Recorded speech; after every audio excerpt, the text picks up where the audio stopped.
Series की शुरुआत होती है एक औरत से जो किसी से पूछती है कि वो क्या कर रहा है और उसे एक बेकार का ड्रैगोक्विद कहती है। वो उसे कहती है कि जल्दी करो और लॉर्ड आर्थर से कर्स चुरा लो और अभी के अभी ऐसा करो, लेकिन वो कहता है कि वो पहले ही अपनी लिमिट पे पहुंच चुका है। फिर भी उसके पास कोई चॉइस नहीं है, इसलिए वो ऐसा करता है और उसकी स्किल चुरा लेता है। हमें पता चलता है कि उसका नाम क्रैश वॉलहेम है। वो सबसे स्ट्रांग फैमिली लाइन में पैदा हुआ था, लेकिन किसी उसके जैसे इंसान के लिए ये एक कलश से कम नहीं है। अजीब बात यह है कि उसके पास कर्सेस चुराने की पावर है। दुनिया की करोजन के खिलाफ खड़े हीरोज में वो भी उन लोगों में शामिल था जो ब्लू स्काई के साथ खड़े थे। जैसे ही वो घुटनों पर गिरता है और खून थूकता है, सारे लोग आर्थर के पास भागने लगते हैं और उसे पोशंस पीने को कहते हैं। आर्थर आसमान की तरफ देखता है और एक मॉन्स्टर को देखता है जो घोड़े पर सवार है और सीधे मीटियोर्स पर सा रहा है। वो बिल्कुल भी घायल नहीं दिखता। आर्थर पूछता है कि क्या सच में वो इतनी कम लोगों के साथ इस ब्लू डेथ नाइट से लड़ते रहेंगे। वो अपनी तलवार गिरा देता है और कहता है कि ये नामुमकिन है। वो अपने साथ मौजूद लोगों से कहता है कि अब वो यहाँ से जा रहे हैं। क्रैश पूछता है कि वो क्या कर रहा है, क्या वो सच में भागने की कोशिश कर रहा है। आर्थर कहता है कि ये सब यहीं और अभी खत्म होना चाहिए। इस दुनिया की उम्मीद कट चुकी है और अब सिर्फ तबाही बची है। क्रैश उससे पूछता है कि क्या वो सच में हार मान लेगा जब उसे यहाँ तक लाने के लिए अनगिनत लोग मर चुके हैं। आर्थर हंसते हुए कहता है कि ऐसा इसलिए हुआ क्योंकि वो औरतों के साथ टाइम वेस्ट कर रहा था और उसका दिमाग खराब हो गया है। तभी एक लड़की उसे चुप रहने को कहती है और बोलती है कि आर्थर ने हमेशा अपना बेस्ट दिया है। उसका नाम सिग्रिन अफानिया है। वो अफानिया एम्पायर की थर्ड प्रिंसेस है। वो क्रैश को याद दिलाती है कि वो सिर्फ एक ड्रैगोक्विड है जो सिर्फ स्टील करना जानता है। क्रैश कहता है कि उसके जैसे इंसान से ये सुनना आयरॉनिक है और पूछता है कि उसे ऐसे बात करने का हक किसने दिया जब उसी ने उनकी जान बचाई थी। अगर वो नहीं होता तो वो लोग यहाँ तक नहीं पहुँच पाते। अगर उन्हें याद नहीं है तो वो उनकी मेमोरी फ्रेश कर देगा। वो अबेला से शुरू करेगा। वो मैजिक टावर की रेड विच है। वो वही है जिसने कहा था कि अगर उसकी आवाज़ चली गई तो वो मैजिक यूज़ नहीं कर पाएगी, और क्रैश से बैक्ड किया था कि वो उसके कर्सेस चुरा ले। अब सारे कर्सेस क्रैश खुद झेल रहा है। और फिर भी जब वो पेन किलर्स लेने गया तो उसी ने उस पर हमला किया। तब भी और अब भी उसका लोगों को नीचा दिखाने का हैबिट बिल्कुल नहीं बदला। उसके ठीक बगल में खड़ी है एम्पायर की स्ट्रॉन्गेस्ट स्पीयर, मैरी डायना। वो फैनिया की इंपीरियल नाइट है। क्रैश उसे एक दिमाग से खाली इडियट कहता है जो बिना सोचे समझे आगे कूद जाती है। इस वजह से वो हर तरह के कर्ज झेलती है और फिर घुटनों के बल उसके पास आकर पेन हटाने की भीख मांगती है। और सबसे ऊपर प्रिंसेस जो उसे डॉगविथ कह रही है जबकि उसने उसके लिए एक आंख सैक्रिफाइस कर दी थी। ये एक्सप्लेन नहीं किया गया, लेकिन लगता है कि ये भी किसी कर्स की वजह से था। अकेडमी के समय उसने क्रैश को टारगेट किया सिर्फ इसलिए क्योंकि वो स्टारलैंड किंगडम फैक्शन से था। इतनी बुलिंग के बाद भी उसने पूरे स्कूल के सामने उसका मजाक उड़ाया सिर्फ उसके वैलहिम फैमिली नेम की वजह से। उसने सब कुछ सहा सिर्फ अपनी आंख ठीक कराने के लिए। जब वो सभी ब्लू स्काई का हिस्सा थे जो दुनिया को बचाने के लिए बना था, तब भी उसने बस उसे नीचा दिखाया सिर्फ इसलिए क्योंकि वो किसी और किंगडम से था और उसके पास कोई कॉम्बैट टैलेंट नहीं था। वो हमेशा उनके में साफ करता रहा। हमेशा मजबूर किया गया कि वो उनकी गंदगी साफ करे। तो फिर इन सब का मतलब क्या था? उसे बाकी लोगों की परवाह नहीं थी, लेकिन आर्थर वो इंसान था जिसे दुनिया को बचाना था। आर्थर को क्रैश ने फ्रंट लाइन्स पर खड़ा देखा और फैसला किया कि वो अंत तक उसके साथ रहेगा। तो फिर यही इंसान अब इतनी आसानी से हार कैसे मान सकता है? आर्थर कहता है कि शायद अब वो उसे सच बता सकता है। जैसा कि उसने कहा, दुनिया खत्म हो चुकी है, इसलिए वो सब कुछ शुरुआत से रीडू करने वाला है। क्रैश पूछता है कि उसका मतलब क्या है। आर्थर बताता है कि ये पहली बार नहीं है जब उसने दुनिया का अंत देखा है, क्योंकि उसकी स्किल कोई और नहीं बल्कि रिग्रेशन है। क्रैश हैरान हो जाता है। आर्थर कहता है कि अब मेमोरी इनहेरिटेंस टेक्निक हासिल करने के बाद वो हर बार अपनी मेमोरीज के साथ वापस आ सकता है, लेकिन ये सिर्फ उसी पर अप्लाई नहीं होता। क्रैश समझ जाता है कि अगर चारों लोग अपने एक्सपीरियंसेस के साथ फिर से शुरुआत करें तो अगली अपोकलिप्स को रोकने की चांसेस बहुत ज़्यादा होंगी। आर्थर कहता है कि यही प्लान है और वो इन 3 लोगों के साथ शुरुआत से शुरू करेगा। क्रैश पूछता है कि क्या वो उसे बोल रहा है। आर्थर ग्रिन करता है और मुस्कुराते हुए कहता है कि उसकी ज़रूरत नहीं है। सच ये है कि उसका ब्लैक हुड स्किल यूजफुल है क्योंकि वो सबसे अनब्रेकेबल कर्सेस भी चुरा सकता है। वो यूजेबल तो है, लेकिन ऐसे इंसान के साथ रिग्रेस करने का क्या फायदा जिसका बॉडी और माइंड पहले ही पूरी तरह टूट चुका हो? उसका क्या यूज होगा? अगली दुनिया में उसका एक फ्रेश और क्लीन वर्जन उठा लेना ज़्यादा एफिशिएंट है। क्रैश समझ जाता है कि ये पहली बार नहीं है। वो हमेशा से एक कंज्यूमेबल ही था और इस बास्टर्ड का इरादा शुरू से ही उसे डिस्पोजेबल मानने का है। आर्थर उसे चिंता करने को नहीं कहता और बोलता है कि वो उसे अगली दुनिया में और उसके बाद वाली दुनिया में भी अच्छे से इस्तेमाल करेगा, लेकिन वो फिर मिलेंगे। क्रैश डिसबिलीफ में खड़ा रह जाता है जब वो सब भागने लगते हैं।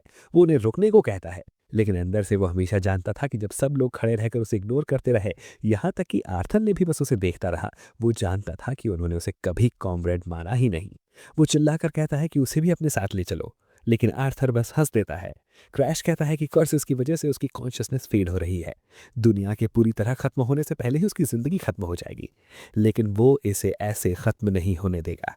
वो कहता है कि उसकी स्किल सिर्फ कर्सेस पर ही नहीं बल्कि स्किल्स पर भी काम करती है। उसने कभी आर्थर पर ट्राई नहीं किया क्योंकि उसकी स्किल कोई सिंपल कर्स नहीं है, लेकिन ये कोशिश करने लायक जरूर है। वो आखिरी ताकत लगाकर अपना हाथ आगे बढ़ाता है। वो अपना ब्लैक हुड स्किल यूज करता है और उसका टारगेट कोई और नहीं बल्कि आर्थर होता है।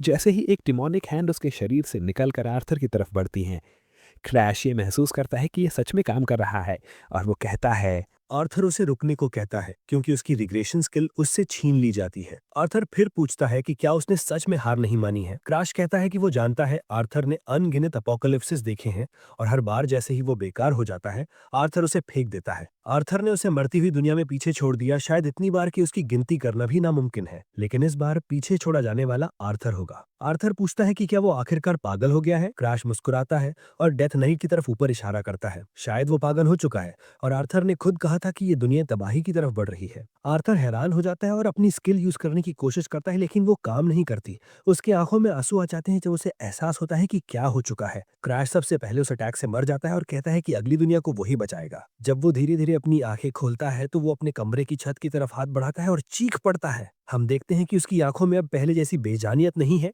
बल्कि जान है। वो चारों तरफ देखता है और कहता है कि ये वही घर है जहां वो बचपन में रहा करता था। जैसे ही स्किल सच में सक्सीड होती है, हमें वर्ल्ड कोरोजन के बारे में और पता चलता है। ये एक फिनोमिनन है जिसमें सचमुच दुनिया किसी और डायमेंशन से इरोजन होने लगती है। जब ऐसा होता है तो एनवायरमेंटल चेंजेस आते हैं, लेकिन इससे भी बुरा ये है कि दूसरी तरफ से कोरोजन स्पीशीज इन्वेड करती हैं। उनमें से जो इंसानी रूप की नकल करते हैं उन्हें वर्ल्ड ईटर्स कहा जाता है। लोग उन्हें कैलामिटी लेवल एंटिटीज मानते थे और जो लोग वर्ल्ड कोरोजन के खिलाफ खड़े हुए उन्हें ब्लू स्काई कहा गया। और हम पहले से जानते हैं कि उसमें कौन कौन शामिल था। क्रैश भी उसका हिस्सा था, जबकि उसका शरीर सिर्फ कर्सेस चुराने के लिए ही सक्षम था। उसे सिर्फ कर्सेस के लिए एक वेसल की तरह इस्तेमाल किया गया और अंत में उसके कॉमरेड्स ने ही उसे धोखा दे दिया। वो एक ऐसी जिंदगी थी जो पूरी तरह मिजरेबल थी। वर्तमान में वापस आकर क्रैश कहता है कि कुछ पल पहले ही डेड ऑफ विंटर था और अब उसके बेडरूम में इतना गर्म है कि उसे पसीना आ रहा है। अगर वो ग्रीन पाइन मैनर में है जहां वो बचपन में रहा करता था, इसका मतलब ये है कि आर्थर पर ब्लैक हुड यूज करने वाला आखिरी गैम्बल पूरी तरह सक्सेसफुल था। वो खुद पर हंसने लगता है ये सोचकर कि सब कुछ कितना absurd है। फिर उसे एक बात समझ में आती है। वो सोचता है कि वो इसे चुरा कैसे पाया। लोग मानते हैं कि उसकी स्किल बिना किसी रिस्ट्रिक्शन के इस्तेमाल की जा सकती है, लेकिन उसमें एक फ्लॉ है। वो किसी टारगेट की पोजीशन तभी स्टील कर सकता है जब एक्टिवेशन के बाद बनने वाला पैडलॉक अनलॉक किया जाए। ये पैडलॉक उस वैल्यू के आधार पर बनता है जो इसका ओनर उस चीज को देता है। सड़क किनारे पड़ा एक साधारण पत्थर भी अगर उसका ओनर उसे प्रेशियस माने तो उसकी डिफिकल्टी आसमान छूने लगेगी। उसे पाने के लिए दुनिया की 99% वेल्थ का खुद में ट्रांसफर करनी पड़ सकती है। यूनिक स्किल जैसी चीज के लिए जिसे अपोनेंट बहुत ज्यादा वैल्यू देता है, उसे स्टील करने की डिफिकल्टी एस्ट्रोनॉमिकली हाई होनी चाहिए थी। वैल्यू जितनी ज्यादा होती है, कंडीशंस उतनी ही ज्यादा होती हैं और उन्हें क्लियर करना उतना ही मुश्किल होता है। वो सोचता है कि आखिरी पलों में आर्थर के दिमाग में आखिर चल क्या रहा था। उसे पता था कि स्किल एक्टिवेट हुई थी, लेकिन उसने कोई पैडलॉक नहीं देखा। पैडलॉक का होना ही नहीं, इसका मतलब यह है कि शायद आर्थर खुद ही अपनी स्किल छोड़ना चाहता था। आर्थर को हीरो किंग कहा जाता था, फिर भी किसी वजह से वो निग्रेशन स्किल को फेंक देना चाहता था। अब सोचने पर कभी कभी उसके चेहरे पर पूरी तरह थका हुआ एक्सप्रेशन दिखाई देता था। वो ऐसे चलता था जैसे सब कुछ बस एक चोर हो, और अगर वो बार बार दुनिया के डिस्ट्रक्शन को दोहरा रहा था तो शायद वो भी अपना सैनिटी नहीं बचा पा रहा था। शायद आर्थर की ये रिग्रेशन इसी कर से अलग नहीं था, और शायद इसी वजह से वो अपनी मेमोरीज तीनों के साथ शेयर करना चाहता था और उनके साथ रिग्रेस करना चाहता था, उसे छोड़कर। लेकिन इस फैक्ट से ये साबित होता है कि क्रैश उसे स्टील कर पाया। ये साबित करता है कि रिग्रेशन खोने के बाद वाला आर्थर उसी तबाह होती दुनिया में पीछे छूट गया, मीटियोर से टकराया और मर गया। इसका मतलब यह है कि जिस आर्थर को वो जानता था वो सच में मर चुका है। उसने वो स्किल छीन ली जिससे आर्थर खुद छुटकारा पाना चाहता है। शायद उसे इसके लिए क्रैश को थैंक यू कहना चाहिए था। वो हंसता है और कहता है कि उसे हमेशा अलग थलग कर दिया गया, जैसे कर्सेस उठाना कोई भी कर सकता हो। उसने कभी उन कॉमरेड्स पर ध्यान नहीं दी जो परछाइयों में सफरिंग झेल रहे थे, लेकिन फिर भी आर्थर के साथ जो हुआ वो उसके लायक ही था। उसे पीस ऑफ शिट कहता है, लेकिन हम देखते हैं कि वो आर्थर के बर्डन को समझता है। कुछ देर बाद वो हॉलवे की तरफ जाता है और कहता है कि वो बहुत छोटा है। जाने से पहले वो अपना रिफ्लेक्शन देखता है और लगता है कि उसकी उम्र लगभग 10 साल है। उसकी हाइट बहुत कम है, हालांकि उसके शरीर में थोड़ी मसल है, लेकिन वो वैलहाइम फैमिली में जिंदा रहने के लिए रोज तलवार चलाने का नतीजा है। वैलहाइम स्टारलिन किंगडम की सबसे स्ट्रॉन्ग मार्शल क्लान है। अगर वो ग्रीन पाइन मैनर में है तो एज 10 की प्रूफ सेरेमनी खत्म हो चुकी होगी। ये सेरेमनी किसी की एबिलिटी प्रूफ करने की जगह होती है, जहां ये बताया जाता है कि उन्होंने किस गॉड से कॉन्ट्रैक्ट किया है और उन्हें कौन सी स्किल मिली है। कॉन्ट्रैक्टर जितना एक्सेलेंट होता है, गॉड का रैंक उतना ही ऊंचा होता है। और वेलहेम की डायरेक्टली नीज हमेशा ट्रेजर्ड मानी जाती थी, लेकिन वो अकेला एक्सेप्शन था। उसके पास जन्म से ही जीरो मार्शल टैलेंट था, क्योंकि किसी गॉड ने उसे नहीं चुना। इसके बाद उसे घर से निकाल दिया गया और ग्रीन पाइन मैनर भेज दिया गया, जहां फेलियर्स को भेजा जाता था। अब सिर्फ वही फैमिली का सबसे बड़ा फेलियर आने वाली दुनिया के फेट को जानता है, एक एपोकलिप्स जिसे उसकी पूरी ब्लू स्काई भी रोक नहीं पाई थी। वो सोचता है कि क्या वो ये कर भी पाएगा, क्योंकि ये बहुत बड़ा टास्क है। हम देखते हैं कि उसका शरीर कांप रहा है, लेकिन वो खुद को रिजॉल्व करता है और कहता है कि वो रो नहीं सकता। ये इस पर निर्भर नहीं करता कि वो कर सकता है या नहीं, उसे करना ही होगा, क्योंकि अगर दुनिया खत्म हुई तो वो भी मर जाएगा। उसके पास कोई और चॉइस नहीं। अब यही आगे बढ़ने का एकमात्र रास्ता है और अपोकलिप्स को रोकने की पहली स्टेप है। लेकिन इससे पहले कि वो अपनी सोच पूरी कर पाता, एक बटलर उसके पास आता है। क्रैश कहता है कि उसका नाम एरियाड है। एरियाड उससे पूछता है कि वो इस जगह पर क्या कर रहा है, और क्रैश कहता है कि वो भूल गया था कि इस समय पर वो जिंदा होगा। वो मैनर का इकलौता बटलर है और उसे देखकर बहुत खुश हो जाता है। एरियाड वही बटलर था जिसने उसके जैसे एक फेलियर की देखभाल की थी। लेकिन वो सच भी जानता है। क्रैश उससे पूछता है कि वो उस पॉइजन को कब इस्तेमाल करने वाला है जो उसके भाई ने उसे दिया था, क्योंकि वही रिंग लीडर था जिसने उसे 14 इयर्स की उम्र में पॉइजन खिलाया था और उसकी जिंदगी की पहली बिट्रेयल सिखाई थी। हमें उसकी पिछली जिंदगी का फ्लैशबैक दिखाया जाता है। हम देखते हैं कि एक लड़की एक ही स्ट्राइक में 4 लोगों को हवा में उड़ा देती है। सब लोग देखते हैं जब वो उसके पीछे गिरते हैं। सभी लोग हैरान रह जाते हैं और पूछते हैं कि क्या वो सच में सिर्फ 15 इयर्स की है। नाइट्स उसे छू तक नहीं पा रहे थे, और स्वॉर्ड सेंट का टाइटल सिर्फ दिखावे के लिए नहीं था। उसका नाम शार्लेट वॉलहेम है, और जाहिर है वो क्रैश की बड़ी बहन है। जब सब लोग ये बात कर रहे होते हैं कि वो 1000 इयर्स में पैदा होने वाली एक बार की टैलेंट है, तो वो कहते हैं कि लॉर्ड को उससे बहुत उम्मीदें होंगी। सिर्फ उसी की वजह से फैमिली की सक्सेस तय लगती है। उनके पीछे खड़ा उसका हाफ ब्रदर ये सब सुन रहा होता है। उसका नाम बेलिकैनन है। वो गुस्से में कहता है कि वो पूरी ब्लड लाइन को मिटा देगा, लेकिन शार्लेट बहुत बड़ा रिस्क है, क्योंकि उसकी माँ बहुत फॉर्मिडेबल है। इसका मतलब है कि अब सिर्फ वो यूजलेस फेलियर ही बचता है जिसे उसे हटाना है। फिर वो एरियाद से इस बारे में बात करता है और कहता है कि वो पहले क्रैश को मारेगा। वो जानता है कि एरियाद मुश्किल में है, क्योंकि उसकी करियर पाथ उसकी वजह से बंद हो गई है। अगर वो क्रैश को इसका सिर्फ एक ड्रॉप दे दे तो उसकी बेटी का ट्रीटमेंट और उसके सारे मनी प्रॉब्लम्स हल हो जाएंगे। लेकिन अब वो ये सब जानता है। वो सोचता है कि वो हिचक क्यों रहा है। एरियाद कहता है कि क्रैश वो बच्चा है जिसे उसने अपने बेटे की तरह पाला है, तो वो उसके साथ ऐसा कैसे कर सकता है। बेलिकन इंसाय करता है और पूछता है कि क्या वो सच में किसी और के बच्चे को अपने खुद के फ्लैश एंड ब्लड से ऊपर चुनेगा। एरियाद फ्रस्ट्रेटेड होकर कहता है कि वो बेलिकैनियन के एहसानों को नकार नहीं सकता, और वो कहता है नहीं। बाद में हम देखते हैं कि फर्श पर खून फैला हुआ है। क्रैश टूटी हुई आवाज में अपना हाथ आगे बढ़ाता है। हम उसे एरियाद को पुकारते हुए सुनते हैं, जो अपने ही खून में घुट रहा है। एरियादत माफी मांगता है। क्रैश समझाता है कि उस दिन जब एरियाद को उसके असैसिनेशन करनी की, वो अपने गिल्ट पर काबू नहीं पा सका। जिस पॉइजन स्ट्यू को वो उसे खिलाने वाला था, वही उसने खुद खा लिया। वो क्रैश से कहता है कि वो उसके लिए बेटे जैसा कीमती है, और वो सोचता है कि उसने शुरू में ही इसके लिए हाँ क्यों की। इसी तरह उसकी मौत हुई। वर्तमान में वापस आकर एरियाद पूछता है कि वो पॉइजन की बात क्यों कर रहा है। क्रैश पूछता है कि क्या उसे सच में लगा कि वो नहीं जानेगा सिर्फ इसलिए क्योंकि वो एक फेलियर है। एरियाद परेशान दिखता है। क्रैश सोचता है कि क्या वो उसे फिर से कॉर्नर कर देगा। क्रैश कहता है कि अगर वो बेवकूफ बनने का नाटक करता रहेगा तो ठीक है, अगर वो शुरू से फेलियर नहीं होता तो उसे कभी ये ऑर्डर्स दिए ही नहीं जाते। एरियाद कहता है कि उसे लगा था कि सच्चाई जानने के बाद वो खुद को दोष देगा या गुस्से में रोएगा, लेकिन क्रैश ने ऐसा कुछ नहीं किया, बल्कि उसने उसे अपने साथ चलने को कहा। इसका मतलब है कि वो यंग मास्टर से बदल चुका है जिसे वो जानता था। कुछ समय बाद वो लाइब्रेरी में रुकते हैं। एरिया चारों तरफ देखता है और सोचता है कि वो यहाँ क्यों आए हैं। क्रैश दीवार पर दस्तक देता है, उसकी तरफ इशारा करता है और एरियाद से कहता है कि उसे वो काट दे। वो फैमिली का बटलर है तो ये उसके लिए हल्का काम होना चाहिए। एरियाद करता है ऑफ कोर्स, और अपना स्टैंस चौड़ा करता है। फिर अपनी ब्लेड पकड़ता है और ऑरा चैनल करता है। तैयार होते ही वो वार करता है और दीवार कट जाती है। क्रैश कहता है that's a pretty clean cut. एरियाद पूछता है कि यहाँ ऐसा पैसेज भी क्यों है, लेकिन क्रैश सिर्फ इतना कहता है कि वेल डन, और अंदर चला जाता है। रियाद कहता है कि जैसा उसने सोचा था वही है। वो कल से बिल्कुल अलग है। उसके पास एक ऑरा है जो अजीब तरह से उसे लॉर्ड की याद दिलाती है। तो आखिर हुआ क्या। क्रैश कहता है कि इससे उसे कुछ मेमोरीज याद आ रही हैं। पहले ये सब होने के बाद हुआ था, लेकिन इस बार वो इससे पहले यहाँ पहुंच गया। एरियाद पूछता है कि क्या उसे चेन्स भी काट देनी चाहिए, लेकिन क्रैश कहता है कि वो ऐसा नहीं कर पाएगा। अब उसे अपनी ताकत टेस्ट करने का समय है। वो अपनी स्किल ब्लैक हुड यूज करता है। वो ताले को खाना शुरू कर देती है जब तक वो टूटकर जमीन पर नहीं गिर जाता। क्रैश उसका ऊपर वाला हिस्सा उठा लेता है। एरियाद डिसबिलीफ में है। क्रैश उसे गिरा देता है और कहता है कि ये बहुत हेवी है, और वो खुश है कि ये रस्टी नहीं हुआ। एरियाद पूछता है कि क्या उसने किसी गॉड से कॉन्ट्रैक्ट किया है। क्रैश समझ जाता है कि उसने गलती कर दी, क्योंकि उसने इस समय तक कॉन्ट्रैक्ट नहीं किया था। वो कहता है कि वो कोई इनसिग्निफिकेंट गॉड है। लाइब्रेरी के बारे में अगर चाहे तो वो फादर को रिपोर्ट कर सकता है। एरियाद हैरान हो जाता है। वो कहता है कि कल तक उसकी आंखों में जीने की कोई वजह नहीं थी, लेकिन ओवरनाइट गॉड से कॉन्ट्रैक्ट के जरिए वो बदल गया। इसका मतलब है कि उसने एक पावरफुल स्किल हासिल की है। आखिरकार वो शार्लेट वॉलहेम के साथ एक ही खून शेयर करता है। वॉलहेम फैमिली की सबसे जीनियस। और भले ही वो उसकी लेवल का ना हो, वो ये नहीं बता सकता कि नया यंग मास्टर कहाँ तक जाएगा।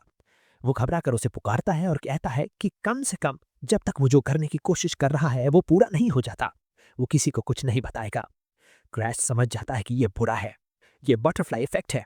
उसने पास्ट से अलग एक्ट किया, इसलिए अब अनफोर्सीन इवेंट्स हो रहे हैं। मौजूदा जगह अलग है, लेकिन जिसने उसे धोखा दिया था वो हमेशा उसकी मेमोरीज में जिंदा रहेगा। शायद आर्थर भी इसी डिस्क्रिपेंसी से पीड़ित था, और शायद इसी वजह से उसे रिग्रेशन एक कर्स लगता था। क्रैश कहता है कि अगर वो एरियाद की बेटी की बीमारी ठीक कर दे तो उसे उसके प्रति लॉयल्टी की कसम खानी चाहिए, लेकिन ये उसके लिए बोन्स की संख्या बढ़ाने का एक अच्छा मौका है। क्रैश एरियाद से कहता है कि वो जैसा चाहे वैसा करे, लेकिन बेटी वाली बात के लिए छोड़ देता है, क्योंकि सीक्रेट में जाने से पहले लाइब्रेरी उसकी प्रायोरिटी है। जैसे ही वो खुलती है, एक तेज पर्पल लाइट बाहर निकलती है। क्रैश चौंक जाता है और मुश्किल से उस अटैक से बच पाता है जो म्यूजिक उसके अंदर से उड़ता हुआ निकलता है। वो हाँफने लगता है और कहता है कि उसने वर्ल्ड कोरोजन के इतने कर्सेस झेले हैं, लेकिन ये फिर भी उसकी स्किन को क्रॉल कर देता है। इसमें कोई शक नहीं है कि वो सीक्रेट टोम जिसे वो ढूंढ रहा है यही मौजूद है। जैसे ही उसकी नजर एक हल्की पर्पल ग्लो वाली किताब पर पड़ती है, वो कहता है कि पवेलियन की सीक्रेट लाइब्रेरी में एक किताब है जिसमें उसके एंसेस्टर्स, जिन्हें फेलियर्स कहा गया था, और फैमिली ने अपनी टेक्निक्स और मेमोरीज पूरी तरह रिकॉर्ड की थी। ये कोई स्किल नहीं है, बल्कि ह्यूमैनिटी का प्रोडक्ट है। एक ऐसी जगह जहां पिनिकल तक पहुंचने का सीक्रेट छुपा हुआ था। शुरुआत में ये जगह किसी के लिए भी एक्सेसिबल थी, लेकिन एक इंसान की वजह से ये सीक्रेट लाइब्रेरी बन गई, और वो इंसान था वेलहेम के इतिहास का सबसे बड़ा फेलियर, डियरिस। हालांकि उसे फैमिली का सबसे बड़ा फेलियर माना जाता था, लेकिन वो वर्ल्ड क्रोजन में कंज्यूम हो गया और इतना स्ट्रांग बन गया कि कोई एक इंसान भी उसे छू नहीं सका। उसके द्वारा छोड़े गए सीक्रेट टोंग अब क्रैश के हाथों में है। क्रैश अपने एंसेस्टर्स से कहता है कि वो उसे माफ करें, लेकिन अब उसकी बारी है। हमें डियरिस के बारे में और पता चलता है। दुनिया के कुछ सबसे पावरफुल वॉरियर्स ने उसे चैलेंज किया था। वो एक ऐसी दीवार था जिस पर चढ़ने की शुरुआत तक कोई नहीं कर पाया था। उसके पास कुछ था जिसे एक्सट्रीम ब्लड कहा जाता था। ऐसा इसलिए था क्योंकि उसने वर्ल्ड कोरोजन को अपने शरीर में इनकॉर्पोरेट कर लिया था, और उसके पास एक पागल सीक्रेट आर्ट थी जिससे वो उस पावर को वील्ड करता था। किताब का आधा हिस्सा जल चुका था, इसलिए क्रैश समझ नहीं पाता कि डेरिस आखिर ऐसा क्यों बन गया। वो सोचता है कि शायद वो पागल हो गया होगा क्योंकि वो कोरोजन की रैम्पेज को कंट्रोल नहीं कर पाया। जब वो इसके बारे में सोचता है तो उसे याद आता है कि पहले वो खुद वर्ल्ड कोरोजन के कर्स से हिट हुआ था, लेकिन अपनी स्किल से उसने उसे वीकन कर गया था और किसी तरह दूसरे कर्सेस के साथ ऑफसेट करके सर्वाइव कर गया था। अगर वही प्रिंसिपल अल्टीमेट ब्लड वेनम की रैम्पेज पर भी लागू हो, और वो उस रैम्पेज को कंट्रोल करने वाला कोई कर्स स्टील कर ले ताकि उसे ऑफसेट किया जा सके, तो वो अपनी पावर को डिमेमोरिसिस के साथ फ्यूज कर देगा और कुछ ऐसा बना देगा जो वर्ल्ड डिफाइंग होगा, और वो एक अनफैथमेबल बीइंग बन जाएगा। इसके बाद क्रैश एरियाड से कहता है कि आज से ये इंश्योर करे कि कोई भी पवेलियन में एंटर न करे। ये एक डायरेक्ट ऑर्डर है। एरियाड कहता है अंडरस्टूड, और वहां से चला जाता है। लेकिन चलते हुए वो फिर से सोचता है, उसने एक गलती पर आंख मूंद ली थी, तो अब वो उस काइंडनेस को लौटाएगा और वो बेलिकनिन के प्रपोजल को रिजेक्ट कर देगा क्योंकि उसका यंग मास्टर क्रैश है। बेलिकनिन पूरी तरह फ्यूरियस हो जाता है। वो पूछता है कि क्या वो सच में उस ट्रैश लिए उसका प्रपोजल ठुकरा रहा है। वो कहते हैं कि ऐसे ट्रैश को फैमिली में नहीं रखा जा सकता। उस ब्लड लाइन के दोनों बच्चों को खत्म करना होगा, और अगर उस औरत की फिल्दी ब्लड उनका रास्ता न रोक रहा होता तो वो और उसकी बहन लिलिश डायरेक्ट लीनिएज में अपनी पोजीशन बनाए रखते। फ्रस्ट्रेटेड होकर वो अपने बटलर को चिल्लाकर बुलाता है। वो उसे कहता है कि अभी इसी वक्त क्रैश के पास जाए और पता लगाए कि बटलर ने अपना मन क्यों बदल लिया। बटलर कहता है कि वो अंदर नहीं आ सकते। बेलिकरिन पूछता है क्यों। वो बताता है कि क्रैश के बटलर एरियाड ने एंट्रेंस सील कर दिया है। अब कोई भी पवेलियन में एंटर नहीं कर सकता, भले ही वो फैमिली हेड ही क्यों ना हो। बेलिकरिन कहता है कि वो इतना पागल नहीं हो सकता और वो एरोगेंट फेलियर जरूर कुछ ना कुछ कर रहा है। जब क्रैश मेडिटेट कर रहा होता है, वो कहता है कि वो आखिरकार एक्सपर्ट बिगिनर लेवल तक पहुंच गया है। वो एक्सप्लेन करता है कि लेवल्स कैसे काम करते हैं और कि इसकी कई स्टेजेस होते हैं। पहला स्टेज है ऑरा यूजर। ये वो स्टेज है जब कोई बस ऑरा सीखना शुरू करता है। दूसरा स्टेज है ऑरा एक्सपर्ट। ये वो स्टेज है जहां सबसे ज्यादा ऑरा यूजर्स होते हैं और यही वो बाउंड्री है जो ऑर्डिनरी और जीनियस को अलग करती है। वो अभी बस ऑर्डिनरी के रेल्म में पहुंचा है। जबकि शार्लेट, जो उससे सिर्फ 2 साल बड़ी है, एक ऑरा मास्टर है। उसका टैलेंट सच में आउटस्टैंडिंग है, लेकिन शार्लेट जैसी एक्स्ट्रा ऑर्डिनरी मॉन्स्टर भी डिस्ट्रक्शन के सामने पावरलेस थी। शार्लेट के मुकाबले वो अभी भी सिर्फ एक एक्सपर्ट बिगिनर है, इसलिए उसे सच में नहीं पता कि वो इस दुनिया को बचा पाएगा या नहीं। उसे पास्ट सेल्फ की आवाज सुनाई देती है जो कहती है कि कोशिश किए बिना वो कभी नहीं जान पाएगा। बहस करने का कोई फायदा नहीं है। सबसे पहले रिग्रेशन से पहले वो ऑरा का इस्तेमाल भी नहीं कर पाते थे। अब सिचुएशंस अलग हैं। भले ही वो शालिद से कम्पीट से कर पाए, लेकिन अगर उसके पास किसी और फेलियर द्वारा छोड़ी गई सीक्रेट आर्ट है तो वो ग्रो कर सकता है। उसे एहसास होता है कि उसका सेल्फ डाउट बेवजह था, क्योंकि वो निश्चित रूप से पहले से बिल्कुल अलग एक बीइंग बनेगा। वो बाहर निकलता है और एरियाड उसका स्वागत करता है। वो उसे एक्सपर्ट बिगिनर स्टेज तक पहुंचने पर बधाई देता है। क्रैश कहता है कि ये कोई बड़ी बात नहीं है, लेकिन उससे ज्यादा जरूरी बात यह है कि वो यहाँ क्यों आया है। एरियाड कहता है कि उसकी फियांसे लेडी बियांका पवेलियन में एंटर कर चुकी है। क्रैश हैरान हो जाता है। वो कहता है कि बियांका को द व्हाइट डीमन का टाइटल मिला हुआ है। वो रिंग लीडर थी जो वर्ल्ड ईटर्स की पॉन बन गई थी और उसने दुनिया को नष्ट करने की कोशिश की थी। जब उसने 10 हेवनली स्ट्रॉन्गेस्ट में से एक को हराया, तब उसे ये निकनेम मिला था। अभी के लिए वो सिर्फ हार्डन हार्ट्स फैमिली की यंगेस्ट डॉटर हैं। ये एक पॉलिटिकल मैरिज से ज्यादा कुछ नहीं है। उसकी फैमिली नॉर्थ की रूलर्स है, जबकि वैलहाइम फैमिली एक यूजलेस फेलियर को डिस्पोज कर देती है और बदले में स्ट्रॉन्गेस्ट मार्शल फैमिली से कनेक्शन हासिल कर लेती है। दोनों को ही अपनी फैमिलीज की कन्वीनियंस के लिए इस्तेमाल किया जा रहा था और क्रैश का उससे काम भी था। हमें उसके बारे में और पता चलता है। बियांका हार्डन, जो हार्डन्स फैमिली की यंगेस्ट डॉटर है, नॉर्थ की रूलर्स, क्योंकि उसकी माँ, जो उसके पैदा होने से पहले ही वर्ल्ड कोरोजन के कर्ज से अफ्लिक्टेड थी, वो स्नो डॉल के कर्ज के अधीन है, जिसका मतलब है कि वो जन्म से ही इमोशन से वंचित है। वो कर्ज इस लेवल तक पहुंच चुका था, उसकी सोल को कोई डिस्पेलर तोड़ नहीं सकता और उसकी करप्टेड बॉडी की वजह से वो किसी गॉड के साथ कॉन्ट्रैक्ट भी नहीं कर सकती। उसे एक कर्स चाइल्ड की तरह देखा गया जो अपनी माँ की जान के बदले पैदा हुई थी। हार्डन फैमिली के कठोर दिलों वाले लोगों के बीच उसके साथ हमेशा ठंडा व्यवहार किया गया। वो कहता है कि उसे नहीं पता कि वो उससे नफरत करती है या नहीं, लेकिन जब तक इससे उसकी कर्ज को सील करने में रुकावट नहीं आती, तब तक सब ठीक है। आखिरकार स्नोडॉल ही वो कर्स है जिसकी जरूरत उसे अल्टीमेट ब्लड वेनम के रैम्पेज को कंट्रोल करने के लिए होती है। वो एरियट से कहता है कि इस आउटफिट में उसका यहाँ आना ठीक नहीं होगा। एरियट कहती है एग्जैक्टली, इसलिए वो पहले से ही उसके कपड़े बदलने की तैयारी कर चुका है। ट्रैश उसे धन्यवाद देता है और एरियट से कहता है कि वो उसे अंदर ले जाए और इंतजार करने को कहे। हमें पता चलता है कि 5 महीने पहले उसने उसका हाथ झटक दिया था और उसे वहां से चले जाने का आदेश दिया था। उसने कहा था कि वो सिर्फ उसके परिवार की पावर में ही दिलचस्पी रखती है, इसलिए उसे उसके फियांसे की तरह एक्टिंग करना बंद कर देना चाहिए। इसके बाद उसने दरवाजा पटक दिया और उसे बाहर निकाल दिया। वो कभी यहाँ आना ही नहीं चाहती थी, लेकिन उसके पिता कहते हैं कि हार्डन फैमिली के सरवाइव करने का एकमात्र तरीका वेलहिम्स पर निर्भर रहना है। उसकी बहन भी सहमत होती है और कहती है कि कम से कम उसका चेहरा तो सुंदर है, इसलिए वो यंगेस्ट को जरूर जीत सकती है। वो साफ तौर पर यह नहीं करना चाहती थी, लेकिन उसके परिवार के सभी सदस्यों ने दबाव डाला और उसे जबरदस्ती उसकी फियांसे की भूमिका निभाने के लिए मजबूर किया। वो कहती है कि भले ही उसके अंदर इमोशंस ना हो, फिर भी वो सही और गलत का फैसला कर सकती है।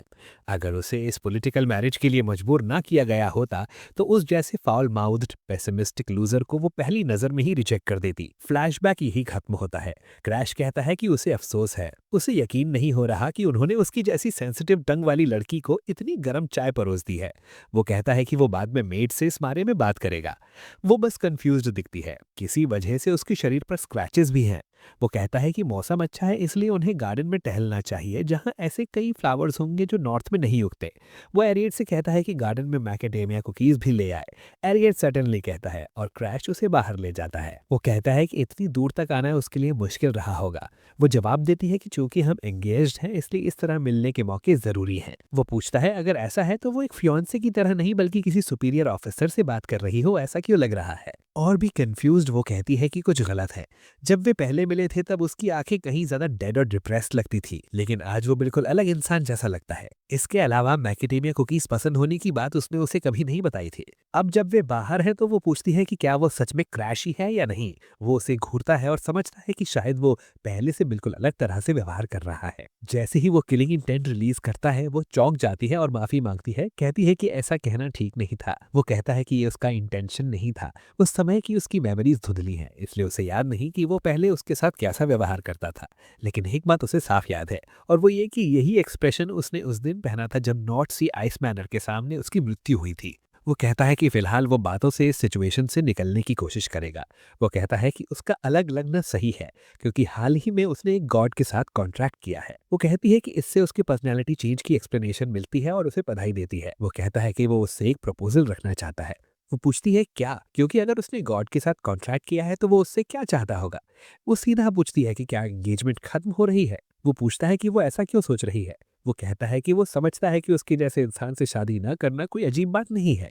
वो कहती है कि वो फिर से सेल्फ डेप्रिकेटिंग हो गया है और ये भी सोचती है कि एक वैल्हिम होने के बावजूद उसका सेल्फ एस्टीम इतना लो क्यों है। वो आह भरते हुए याद दिलाती है कि वो इसकी फियांसे है और ये सच बदलने वाला नहीं है। वो सोचता है कि आखिरी बार उसने मेरा झूठ के भरे शब्द कब सुने थे। वो कहता है कि वो मेन टॉपिक पर लौटता है। अपनी अवेकेंड एबिलिटी की मदद से वो उसकी स्नोडॉल कर्स लेना चाहता है। ये सुनकर वो हैरान होती है क्योंकि प्रसिद्ध कर्स ब्रेकर्स भी इसे नहीं हटा सके थे। वो पूछती है कि क्या वो इसे खुद पर लेने का इरादा रखता है। वो कहता है कि वो इसे यूज करना चाहता है।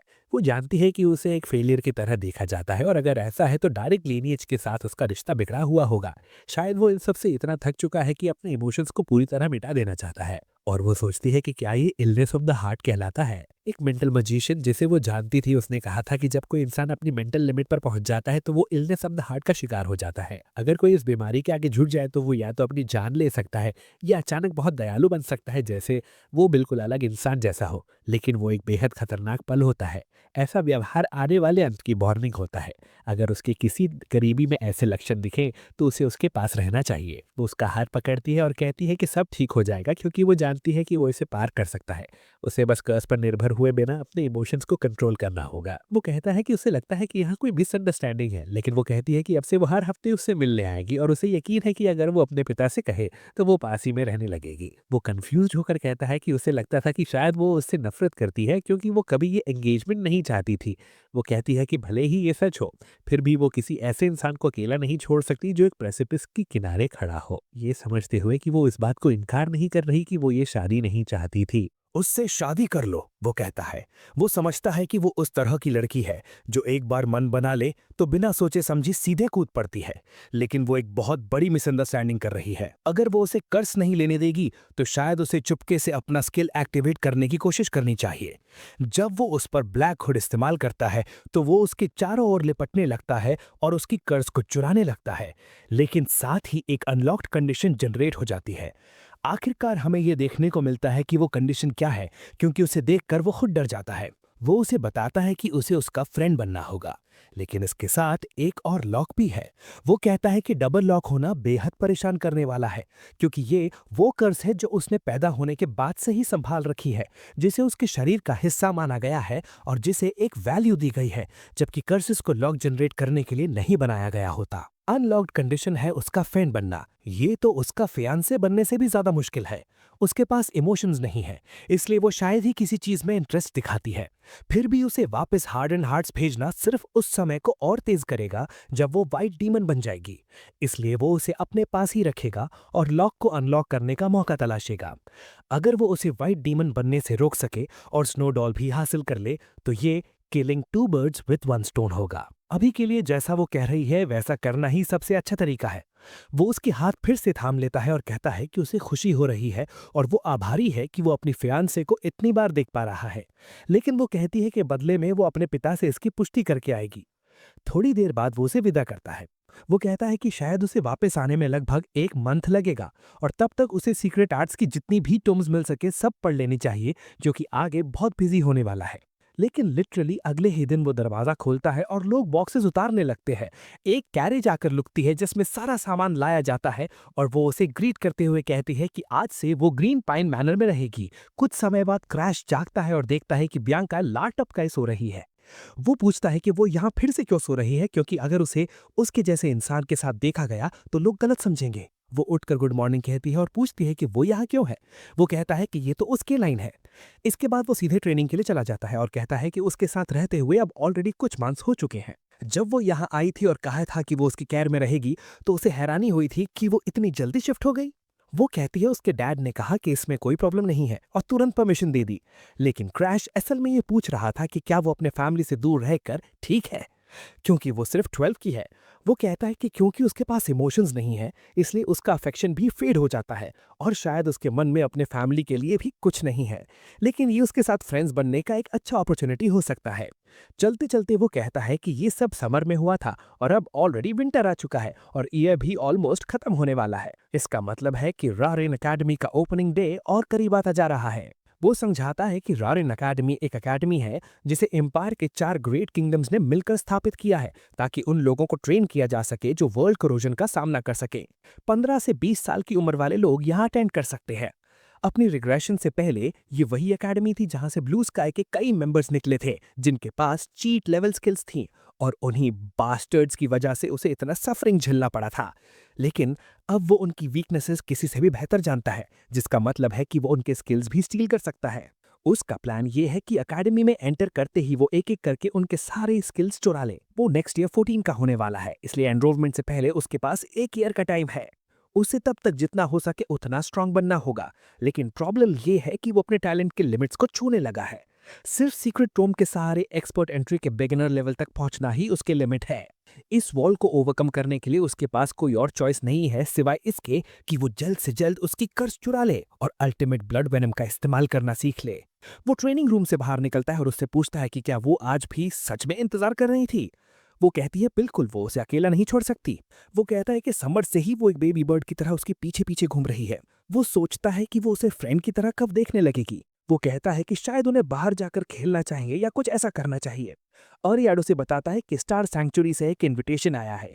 ये स्टारलैंड किंगडम में होने वाली माइनर्स की पार्टी है जो हर साल एक बार होती है। ज्यादातर लोग इसमें अटेंड करते हैं क्योंकि ये सोशलाइजेशन और कनेक्शंस बढ़ाने की जगह है जब तक कि कोई एक्सेप्शनल केस ना हो। वो कहता है कि वो तो इसके बारे में ऑलमोस्ट भूल ही गया था और एक्सप्लेनेशन के लिए धन्यवाद देता है।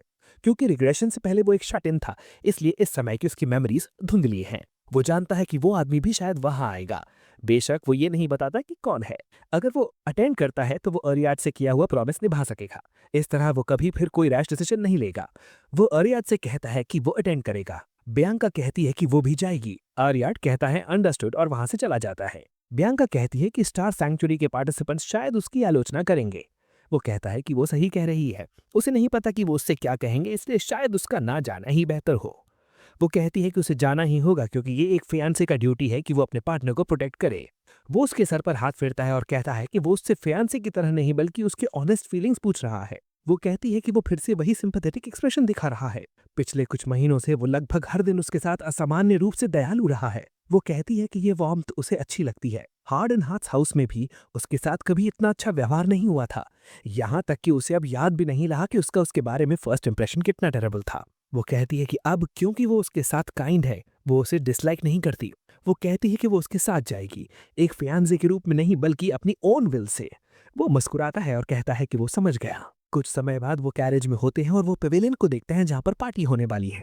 वो कहता है कि वो एक पागलपन भरा एरिया है जिसे रेंट पर लिया गया है और ये इस रीजन का सबसे फेमस टूरिस्ट स्पॉट है। ये पूछते हुए कि क्या इनके पास सीधे सीधे पैसा है। इस दुनिया में नोबल्स को सम्मान इसलिए दिया जाता है क्योंकि वे कॉमनर्स की जगह वर्ल्ड कोरोजन से लड़ सकते हैं। और फिर भी ये लोग जो ट्रेनिंग की जगह पार्टीज के पीछे पागल हैं, इन्हें ही भविष्य कहा जा रहा है। उसे शक होता है कि सैंक्चुरी में ज्यादा डिसेंट लोग नहीं होंगे। जैसे ही सब उनके आने की अनाउंसमेंट करते हैं, लोग तुरंत उन दोनों पर भड़कने लगते हैं। उन्हें फेलियर्स कहा जाता है। कहा जाता है कि बियांका इतनी प्रिटी है, फिर भी कर्स चुना कितना बेकार है। लेकिन ये सही ही है कि दो फेलियर्स की एंगेजमेंट हो। क्रैश को गुस्सा आने लगता है, तभी दूसरे बच्चों में से एक कहता है कि कोई इंटरेस्टिंग आ गया है। क्रैश समझाता है कि ये असली नोबल्स हैं जो बाद में ब्लू स्काई में शामिल होंगे। टाइगर बॉय का नाम बराक हॉगमा है। उसका असली नाम बराक है। ये पागलपन है, शायद वो प्रेसिडेंट के लिए भी खड़ा हो जाए। फिर मैगपाई एल्फ, एमिलिया और वुडन बो एनिक्स ग्लेजर हैं। ये तीनों आगे चलकर स्टार लिन के 3 हीरोज कहलाएंगे। इनका उसमें इंटरेस्ट लेने का कारण ज्यादा संभावना है कि शार्लेट ही है। हमें एक फ्लैशबैक दिखाया जाता है जहां शार्लेट क्रश से कहती है कि ध्यान से सुने। वो कहती है कि सिर्फ ऐसा ड्रेस पहनने की वजह से ही ये सारे लोग उससे बातें करने लगे थे, और ये शर्म की बात है कि कोई भी उसे हरा नहीं सकता, इसलिए इसे ट्रैश हीप ही कहना चाहिए। ये बोरिंग था, इसलिए वो अगली बार नहीं जा रही। उस दिन उसने ऐसे ही ब्रैक किया था, और एटमॉस्फेयर देखकर लगता है कि शायद वो ऑलरेडी रैम्पेज पर जा चुकी है। बियांका उसका हाथ खींचती है और कहती है कि आसपास की आवाज़ों को इग्नोर करे।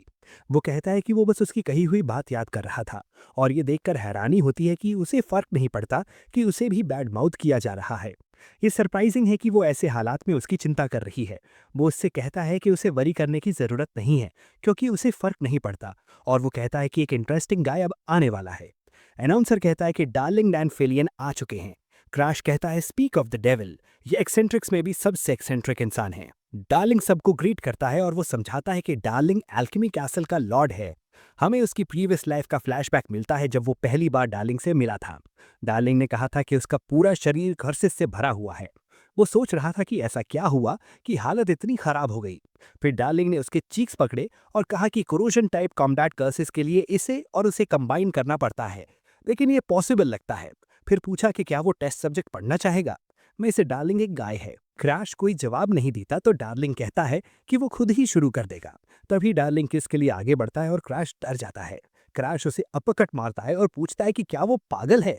ये उसकी पहली मुलाकात थी उस आदमी से जिसे आगे चलकर एल्केमी का किंग और दुनिया का सबसे बेहतरीन माना गया। लोग डार्लिंग को ग्रीट करने लगते हैं और कुछ तो मजाक में उसे वियर्डो भी कहते हैं। क्रैच कहता है कि ऐसा टेंशन सीकर भला ऐसी जगह क्यों नहीं आएगा जहां उसी उम्र के लोग इकट्ठा हों। फिर वो एक टेबल के पास जाता है, ढेर सारे स्नैक्स उठाता है और बियांका को देकर कहता है कि यहीं वेट करे। वो मुंह फुलाकर ओके कहती है और वो डार्लिंग की तरफ करता है। डार्लिंग कहता है कि उसे लगता है उसने कभी पहले उसे देखा है। क्रैश अपना परिचय देता है। डार्लिंग कहता है कि वो थोड़ा शार्लेट से रिजेंबल करता है और पूछता है कि क्या वो सच में शार्लेट का यंगर ब्रदर है, लेकिन वो सोचता है कि उसका उससे क्या काम है, या फिर शायद उसकी लुक्स ने उसका ध्यान खींच लिया। क्रैश कहता है कि हाल ही में वो वर्ल्ड क्रोजन के बारे में स्निफिंग कर रहा है और शायद इससे उसका इंटरेस्ट थोड़ा बढ़ जाए। डार्लिंग कहता है कि वो एक प्रोवोकेटिव किड है, लेकिन क्योंकि उसने उसका इंटरेस्ट जगा दिया है इसलिए वे दूसरे रूम में जाते हैं। डार्लिंग पूछता है कि उसकी एज क्या है। क्रैश कहता है कि वो 13 का है और पूछता है कि क्या ये इतने इंपॉर्टेंट है। डार्लिंग उसे प्रैक्टिस स्वॉट्स देता है, कहता है कि वो यंग दिखता है लेकिन उसकी ऑरा बिल्कुल अलग है। क्रैश सोचता है कि अंदर से तो वो ग्रेजुएट कर चुका अडल्ट है, लेकिन डार्लिंग से कहता है कि उसके पास ज्यादा टाइम नहीं है, इसलिए वो मेन टॉपिक पर जल्दी आना चाहता है। डार्लिंग कहता है कि सीधे बोले और उसे स्वॉट फेंकता है, पकड़ने को कहता है। क्रैश हैरान हो जाता है। डार्लिंग तुरंत अटैक करता है और क्रैश ब्लॉक कर लेता है और पूछता है कि वो क्या कर रहा है। डार्लिंग कहता है कि उसने शॉर्लेट की बियांका ब्रदर से मीट किया है और वो इसकी स्किल्स फर्स्ट हैंड देखना चाहता था। क्रैश कहता है कि वो सच में ट्रबलसम है। डार्लिंग कहता है कि उसने सोचा था कि उसके पास कुछ डिस्कस करने के लिए है, तो कहें वो सुन रहा है। क्रैश इरिटेट हो जाता है और अपनी स्वॉर्ड आगे फेंक देता है। डार्लिंग कहता है कि उसने तो सोचा था कि वो बिना स्किल्स वाला फेलियर है। क्रैश कहता है कि दिखावे के बावजूद वो हर दिन ट्रेनिंग करता है, लेकिन ये ट्रिकी है क्योंकि उसे एक स्कॉलर के सामने अपनी सीक्रेट टेक्निक्स यूज करनी पड़ रही हैं। शायद उसे थोड़ा शेक करना चाहिए। वो कहता है कि वो कर्सेस को न्यूट्रलाइज करने की रिसर्च में इसकी मदद कर सकता है। डार्लिंग पूछता है कि एल्केमी के बारे में उसे क्या पता जो वो कोऑपरेशन की बात कर रहा है। क्रैश अपने आप को रेडी करता है, डिस्टेंस कम करता है और ब्लेड को उसके थ्रोट पर रख देता है। वो कहता है कि वर्ल्ड हीटर्स की कर्सेस को न्यूट्रलाइज करने की उनकी रिसर्च, जिसे डिस्पेलर्स भी दूसरी कर्सेस का यूज करके नहीं तोड़ पाए।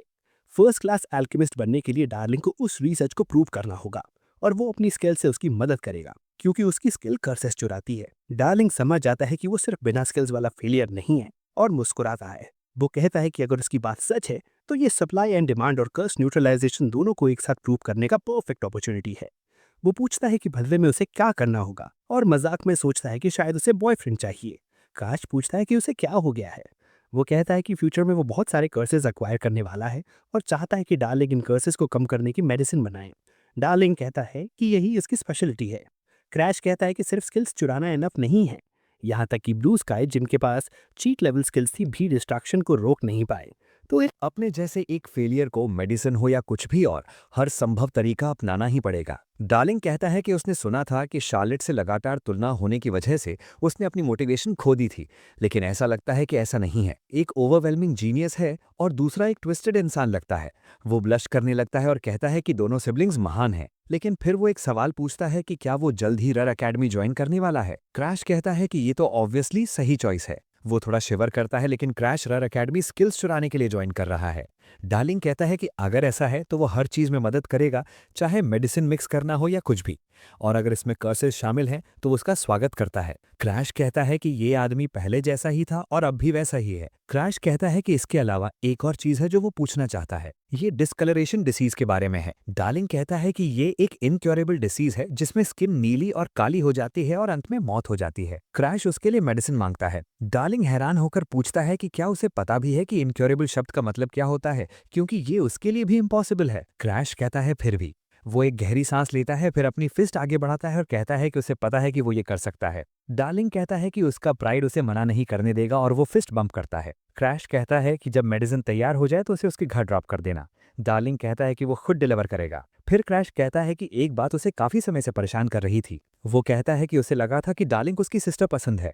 डार्लिंग कहता है कि उसे शार्लेट बहुत पसंद है। क्रैश पूछता है कि फिर बॉयफ्रेंड वाली बात क्यों कही। डार्लिंग पूछता है कि क्या वो सच में नहीं समझता। फिर उसे एहसास होता है कि वो अभी बच्चा है, इसलिए शायद नहीं समझता। वो कहता है कि उसे मेन भी पसंद है क्योंकि वो दोनों तरफ स्विंग करता है। क्रैश को हीबी जीबीज होने लगते हैं और वो नहीं कहता हुए भाग जाता है। डार्लिंग उसे रोकने को कहता है। क्रैश सोचता है कि वो सच में वैसा ही इंसान था क्योंकि उसने उसे किस करने की कोशिश की थी। जब वो बाहर निकलता है तो देखता है कि बाहर एक क्राउड इकट्ठा हो गया है। क्रैश को एहसास होता है कि कुछ गलत हो रहा है। वो देखता है कि कोई बियांका का हाथ इतनी जोर से पकड़े हुए है कि उसका हाथ दुख रहा है। क्रैश उड़ते हुए आता है और उस आदमी के चेहरे पर किक मारता है, उसे पीछे की तरफ उड़ा देता है। वो उससे पूछता है कि तुम आखिर है कौन जो जबरदस्ती उसकी फियांसे को ले जाने की कोशिश कर रहे हो, और उसे अपनी सफाई देने को कहता है। वो आदमी पूछता है कि जबरदस्ती से तुम्हारा क्या मतलब है। क्रैश कहता है कि वो एक 12 साल की लड़की पर हाथ डाल रहा था। उसे बिफून कहता है और पूछता है कि क्या वो एप्स्टीन फाइल्स में है। वो आदमी कहता है कि उसे नहीं पता वो क्या बोल रहा है, वो तो सिर्फ प्रिंसेस क्लैडिया के ऑर्डर्स फॉलो कर रहा था। क्रैश पूछता है कि क्या वो क्लैडिया स्टारलैंड की बात कर रहा है। वो कहता है हाँ, उसे बियांका को वापस लाने को कहा गया था, लेकिन बियांका ने हिलने से मना कर दिया। उसके पास उसे घसीटने के अलावा कोई चॉइस नहीं थी। ये रॉयल कमांड था। क्रैश कहता है कि बियांका हार्डनआर्ट्स फैमिली की यंगेस्ट डॉटर है जो नॉर्थ के रूलर्स हैं, लेकिन कर्स की वजह से नोबल्स के बीच उसकी रेपुटेशन कम है। तो फिर प्रिंसेस जो हमेशा लॉयल सब्जेक्ट रही है उसे बुलाने के लिए इतना क्यों करेगी। कुछ सही नहीं है, जरूर कोई कनेक्शन है जो वो अभी तक नहीं जोड़ पाया था। फिर उसे एहसास होता है कि ये एनेक्स की वजह से है। वो गुस्से में कहता है कि वो पहले भी उसकी सिस्टर के पीछे लगातार पड़ा रहता था। होली लैंड ऑफ स्टार्स में हारने के बाद भले ही वो शार्लेट से नफरत करता था, लेकिन उसकी एडमिरेशन छोड़ नहीं पाया। आखिरकार वो ट्विस्टेड हो गया, और जब वो शार्लेट को अपनी ताकत से नहीं हरा पाया तो उसने यर्स निशाना बनाया, यानी उसका यंगर ब्रदर। क्रैश आह भरता है क्योंकि वे बियांका को इसमें घसीट रहे हैं, इसलिए वो जाने के लिए सहमत हो जाता है। लेकिन वो कहता है कि वो क्लैडिया से नहीं बल्कि एनेक्स से मिलने जाएगा। वो आदमी पूछता है कि वो एनेक्स से मिलने क्यों जा रहा है। क्रैश कहता है कि भले ही वो प्रिंसेस की सेवा करता हो, लेकिन उसे नहीं पता कि ये ऑर्डर किसने दिया। जरूर उसने कुछ गलत आदतें सीख ली हैं। वो बियांका का हाथ पकड़ता है और कहता है कि चलने का समय हो गया है। वो हॉलवे से आगे बढ़ते हैं। क्रैश सोचता है कि बियांका ने जाने से मना क्यों किया। वो मास्टरमाइंड का अंदाजा लगा सकता था क्योंकि वो ये सब पहले झेल चुका था, लेकिन 12 साल की उम्र में उसे सिचुएशन समझ आ जानी चाहिए थी। तो फिर उसने प्रिंसेस के ऑर्डर्स इग्नोर क्यों किए। क्रैश उससे पूछता है। बियांका कहती है क्योंकि उसने उसे वेट करने को कहा था। क्रैश हैरान होता है, मुस्कुराता है और उसके सिर पर हाथ फेरते हुए कहता है कि उसने अच्छा किया। हॉलवे से आगे बढ़ते हुए वो बैरक से टकराता है, जो नींद से उठते हुए पूछता है कि क्या वो सच में आ गया। क्रैश कहता है कि वो एनेक्स से मिलने आया है। बनाक कहता है कि एनेक्स ने कहा था कि क्रैश के आते ही उसे अंदर आने देना। क्रैश कहता है कि शायद उसे उससे लड़ना पड़े, और वो थोड़ा खुश है कि एनेक्स ने उसे अंदर आने की इजाजत दे दी। बैरक कहता है कि वो उसके बारे में क्यूरियस था और उससे मैच करना चाहता था। क्रैश कहता है कि आखिरकार बात यहाँ तक आ ही गई, लेकिन वो याद दिलाता है कि होली लैंड और स्टार्स में लड़ाई फोरबिडन है। बैरक ने शार्लेट से फाइट की थी, तो उससे लड़ना भी मजेदार होगा। क्रैश सुनता है कि बैरक ने शार्लेट के खिलाफ एनेक्स से ज्यादा देर तक टिके थे। भले ही दोनों एक्सपर्ट्स हो, लेकिन बैरक का लेवल थोड़ा ज्यादा है और उसकी बैटल सेंस इतनी अनप्रिडिक्टेबल है कि उसका अगला मूव पढ़ नहीं सकता। एनेक्स से मिलने से पहले वो उससे लड़ने से बचना चाहता था, लेकिन उसकी आंखें देखकर लगता है कि वो मानने वाला नहीं है। क्रैश अपनी फिस्ट भींचता है और सहमति दे देता है। बैरक पहला स्ट्राइक करता है जिसे क्रैश नीचे से डॉज कर लेता है। क्रैश काउंटर करता है लेकिन बैरक पीछे कार्टव्हील करके बच निकलता है। क्रैश को ये एक्सपेक्टेड था क्योंकि ऐसा ही करता है और जब वो मिड कार्टव्हील में होता है तो उसे लात मारता है, फिर तेजी से आगे बढ़कर उसके पेट पर एक 1 इंच पंच सीधा मारता है। बैराक जमीन पर खांसने लगता है और क्रैश एक गहरी सांस लेता है। बैराक उसे निर्दयी कहता है और क्रैश कहता है कि चुनौती तो उसी ने दी थी। बैराक कहता है कि फिर भी वो अपने हथियार लेने जाकर दोबारा लड़ना चाहता है। क्रैश पूछता है कि वो हथियारों के बारे में सोच भी क्यों रहा है, क्योंकि वो अब आगे नहीं बढ़ सकता। बैराक की नाक से जोर जोर से खून बहने लगता है। वो पूछता है कि उसका क्या मतलब है और फिर फर्श पर गिर पड़ता है। बियांका पूछती है कि क्या हुआ। क्रैश कहता है कि उसने उस पर एक सीक्रेट वेलहाइम टेक्निक इस्तेमाल की है। बहुत पहले परिवार का एक असफल व्यक्ति इस पंच को बना गया था और ये एक सीक्रेट टेक्निक है जो सबसे कम दूरी में अधिकतम विनाशकारी शक्ति पहुंचाती है। अगर शर्तें पूरी हों तो ये अंदरूनी नुकसान भी कर सकती है। अतीत में लौटने से पहले जलते हुए मैनर से वो यही एक टेक्निक बचा पाया था। इसी की वजह से वो अनगिनत लाइफ और डेथ हालातों में बचा। उसने अपनी बेस्ट टेक्निक इस्तेमाल की है, इसलिए वो कुछ देर तक उठ नहीं पाएगा और अब वे आगे बढ़ सकते हैं। जैसे ही दरवाजा खुलता है हमें एनेक्स और एल्फिन दोनों दिखते हैं और एल्फिन तुरंत बैराक के पास दौड़ता है। एनेक्स कहता है कि ये मजेदार है कि उसने सच में बैराक को हरा दिया। क्रैश कहता है कि वो बस ये जानना चाहता है कि उसने सेकंड प्रेसेस का इस्तेमाल करके उसे यहाँ क्यों बुलाया और वो शुरू से यही खड़ा था ताकि वो बैराक से लड़े। एनेक्स पूछता है कि उसे कैसे समझ आया। कहता है कि वो सुनी सुनाई बातों से अलग है और शायद अफवाहें झूठी थी। क्रैश कहता है कि वही था जिसने ये अफवाह फैलाई थी कि वो एक फेलियर है, लेकिन अगर आज वो उससे हार जाता है तो अब से अफवाहें थोड़ी बदल जाएंगी क्योंकि वो उसकी स्किल चुराने वाला है। एनेक्स उसी भूरता है, सोचता है कि शायद वो धीमा है, लेकिन क्रैश कहता है कि वो ब्लू स्काई की ग्रेजुएशन तक एनेक्स के साथ रहा है। वे लंबे समय तक साथ रहने की वजह से फॉर्मर फ्रेंड्स थे। वो उसे अच्छी तरह जानता है। उदाहरण के लिए ये कि वो उसके साथ सिर्फ इसलिए दोस्त बन रहा था क्योंकि वो उसके लिए उपयोगी था और वो उपयोगिता सबसे बुरी वजह थी। एक फ्लैशबैक में सबको गिरते हुए दिखाया जाता है और क्रैश चिल्लाता है। एनेक्स से उसे बचाने को कहता है, लेकिन एनेक्स कहता है कि अगर पता चल गया कि जाल में फंसना उसकी गलती थी तो वो ब्लू स्काई का सदस्य रहने की जगह खो देगा, लेकिन अगर वो अकेला बच गया तो किसी को कुछ नहीं पता चलेगा। क्रैश पूछता है कि क्या उसे लगता है कि ये इतना आसान है। अंदरूनी पावर स्ट्रगल्स पहले से ही काफी भयंकर है। सबकी मौत का दोष उसी पर डालकर उसे बाहर निकाल दिया जाएगा। एनेक्स हंसता है और कहता है कि ठीक है, क्योंकि वो वैसे भी सारा दोष इसी पर डालने वाला है। हर कोई उससे नफरत करता है। ये बड़ा मुद्दा बनेगा लेकिन पूरा मामला ढक जाएगा और वो आखिरी पल तक दोस्त बने रहने के लिए उसे धन्यवाद देता है। क्रैश कहता है कि उसने उसे कभी दोस्त नहीं माना और वो ये जानता है वो शुरू से उसके साथ सिर्फ इसलिए था क्योंकि उसकी नजर शार्लट पर थी और आज वो पूरा समय भटका हुआ था सिर्फ इसलिए क्योंकि शार्लट की शादी हो रही थी और इसी वजह से वो इस मुसीबत में फंस गए। एनेक्स कहता है कि यही वजह है कि वो उससे नफरत करता है। उसमें कोई टैलेंट नहीं है, फिर भी उसकी इंट्रीब्यूशन तेज है और वो हमेशा उसे गिराने की कोशिश करता रहता है और उसका यही हिस्सा उसे बेहद नफरत भरा लगता है। लेकिन अब जब शार्लट की शादी हो रही है तो ये रिश्ता भी आज खत्म होता है। शायद यही सबसे अच्छा है। आखिरकार शार्लट अपनी शादी के साथ किसी का फ्यूनरल नहीं चाहती होगी, इसलिए वो उसे वही देगा। क्रैश लड़खड़ाने लगता है और सोचता है कि क्या वाकई सब यहीं खत्म हो जाएगा। तब ये आर्थर इसे बचा लेता है और पूछता है कि क्या वो ठीक है और इसी तरह वो उसकी टीम में शामिल हुआ। क्रैश कहता है कि यही एक नई बदकिस्मती की शुरुआत थी, लेकिन जो भी हो आर्थर की गवाही की वजह से एनेक्स के ब्लूज का इसे निकाल दिया। इससे वो बुरी तरह गुस्सा हो गया और हताशा में जिस प्रिंसेस से वो शादी करना चाहता था उसने उसे ठुकरा दिया। लेकिन अब क्या, वो उसके पीछे क्यों पड़ा है। एनेक्स कहता है कि उसका चेहरा और बोलने का तरीका शार्लट से बहुत मिलता है। क्रैश से अपनी बहन का नाम इतनी आसानी से लेने से मना करता है और कहता है कि अगर उसे लगता है कि वो और उसकी बहन एक जैसे हैं तो वो उसे ये साबित कर देगा। वो ऐसा इंसान है जो कभी लड़ाई से पीछे नहीं हटता। एनेक्स मुस्कुराता है। क्रैश छलांग लगाता है और एक पेड़ से रोका जाता है। फिर वो उसी का सहारा लेकर घूमता है और दूसरा हमला करता है, लेकिन फिर से रोका जाता है। इस बार वो उसे पकड़ लेता है और हवा में उछालकर जमीन की ओर फेंक देता है। क्रैश बियांका के सामने अपना संतुलन बना लेता है और कहता है कि जैसा उसने सोचा था ये झंझट है। एनेक्स कहता है कि अगर उसके पास बस यही है तो उसे कोई वेपन इस्तेमाल करना बेहतर होगा। क्रैश समझाता है कि ये उनकी सीक्रेट टेक्निक है, हेवन टॉपलिंग विद स्टाइल। ये एक खास सीक्रेट टेक्निक है जो ऑरा से पौधों को मजबूत करके उन्हें अपनी मर्जी से कंट्रोल करती है। रिकवरी स्किल से पौधों को बढ़ाकर इस टेक्निक की सीमाओं की भरपाई की जा सकती है। क्रैश कहता है कि अगर ऐसा है तो वो पेड़ की शाखा उठाते हुए कहता है कि मैं उसे इसी की लकड़ी से हराऊंगा। वो हंसता है और कहता है कि अगर ऐसा है तो उसी शाखा से बचाव करके दिखाओ। जब वो हमलों के बीच झुकते बचते आगे बढ़ता है एनेक्स अवाक रह जाता है कि वो सच में बच गया। वो कहता है कि अगर वो शार्लट जैसा जीनियस होता तो बात समझ आती, लेकिन वो तो फेलियर है। वो सोचता है कि शायद उसने माइंड्स आई जगा ली हो, लेकिन क्रैश रिग्रेशन से पहले उसकी क्षमताओं को इतनी बार देख चुका था कि उससे ऊब चुका था। इसलिए वो एनेक्स के लिए एक नेचुरल एनिमी से कम नहीं था। वो दूरी कम करता है और पूछता है कि क्या वो फिर से शार्लट से फट गया है। एनेक्स गुस्से में कहता है कि सिर्फ इसलिए क्योंकि वो चुपचाप सुन रहा था। वो कुछ और बुलाता है। क्रैश बैक स्टेप करता है तो वो कहता है कि उसे अपनी जुबान संभालनी चाहिए क्योंकि अब एनेक्स के पीछे एक जायंट खड़ा है। वो उसे आगे से सावधान रहने को कहता है। एल्विन अंदर से लौट कर कहता है कि उसे ऐसा नहीं करना चाहिए क्योंकि अगर ये सीधा लग गया तो नतीजे इरिवर्सिबल होंगे। क्रैश आंखें बंद करता है और कहता है कि मैनर की किताबों में किताब थी जो सबसे पतली थी। उसका लेखक एक एंसेस्टर था जो वो लगातार अपनी तलवार घुमाता रहा 80 साल की उम्र तक। उसके पास कोई टैलेंट नहीं था, लेकिन वो ऐसा आदमी था जिसने साधारण अभ्यास को बिना रुके दोहराया। उसके अंतिम वर्षों में लिखा गया मैनुअल बहुत छोटा था, जिसमें सिर्फ उसके अभ्यास का विवरण था, लेकिन ये टेक्निक सेल्फ और ऑब्जेक्ट की यूनिटी की अवस्था मांगती थी। एक ऐसा रिल्म जिसे थोड़े से मार्शल स्टडी से नहीं पाया जा सकता। हालांकि अपनी कर्ज की वजह से वो अनगिनत बार इसी तरह की परिस्थितियों में फंसा, इसलिए वो अपने एंसेस्टर की सीक्रेट टेक्निक को समझ पाने में सक्षम हो गया।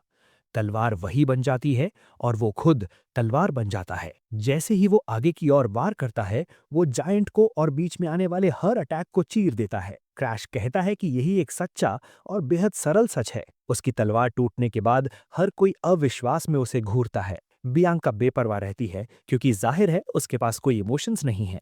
धूल के बीच क्रैश उससे कहता है कि वो दोबारा कभी घमंडी ना बने और लकड़ी को जमीन पर गिराते हुए पूछता है, क्या अब उसे समझ आया? एनेक्स घुटनों के बल गिर पड़ता है और क्रैश हांफता हुआ वहीं बैठ जाता है।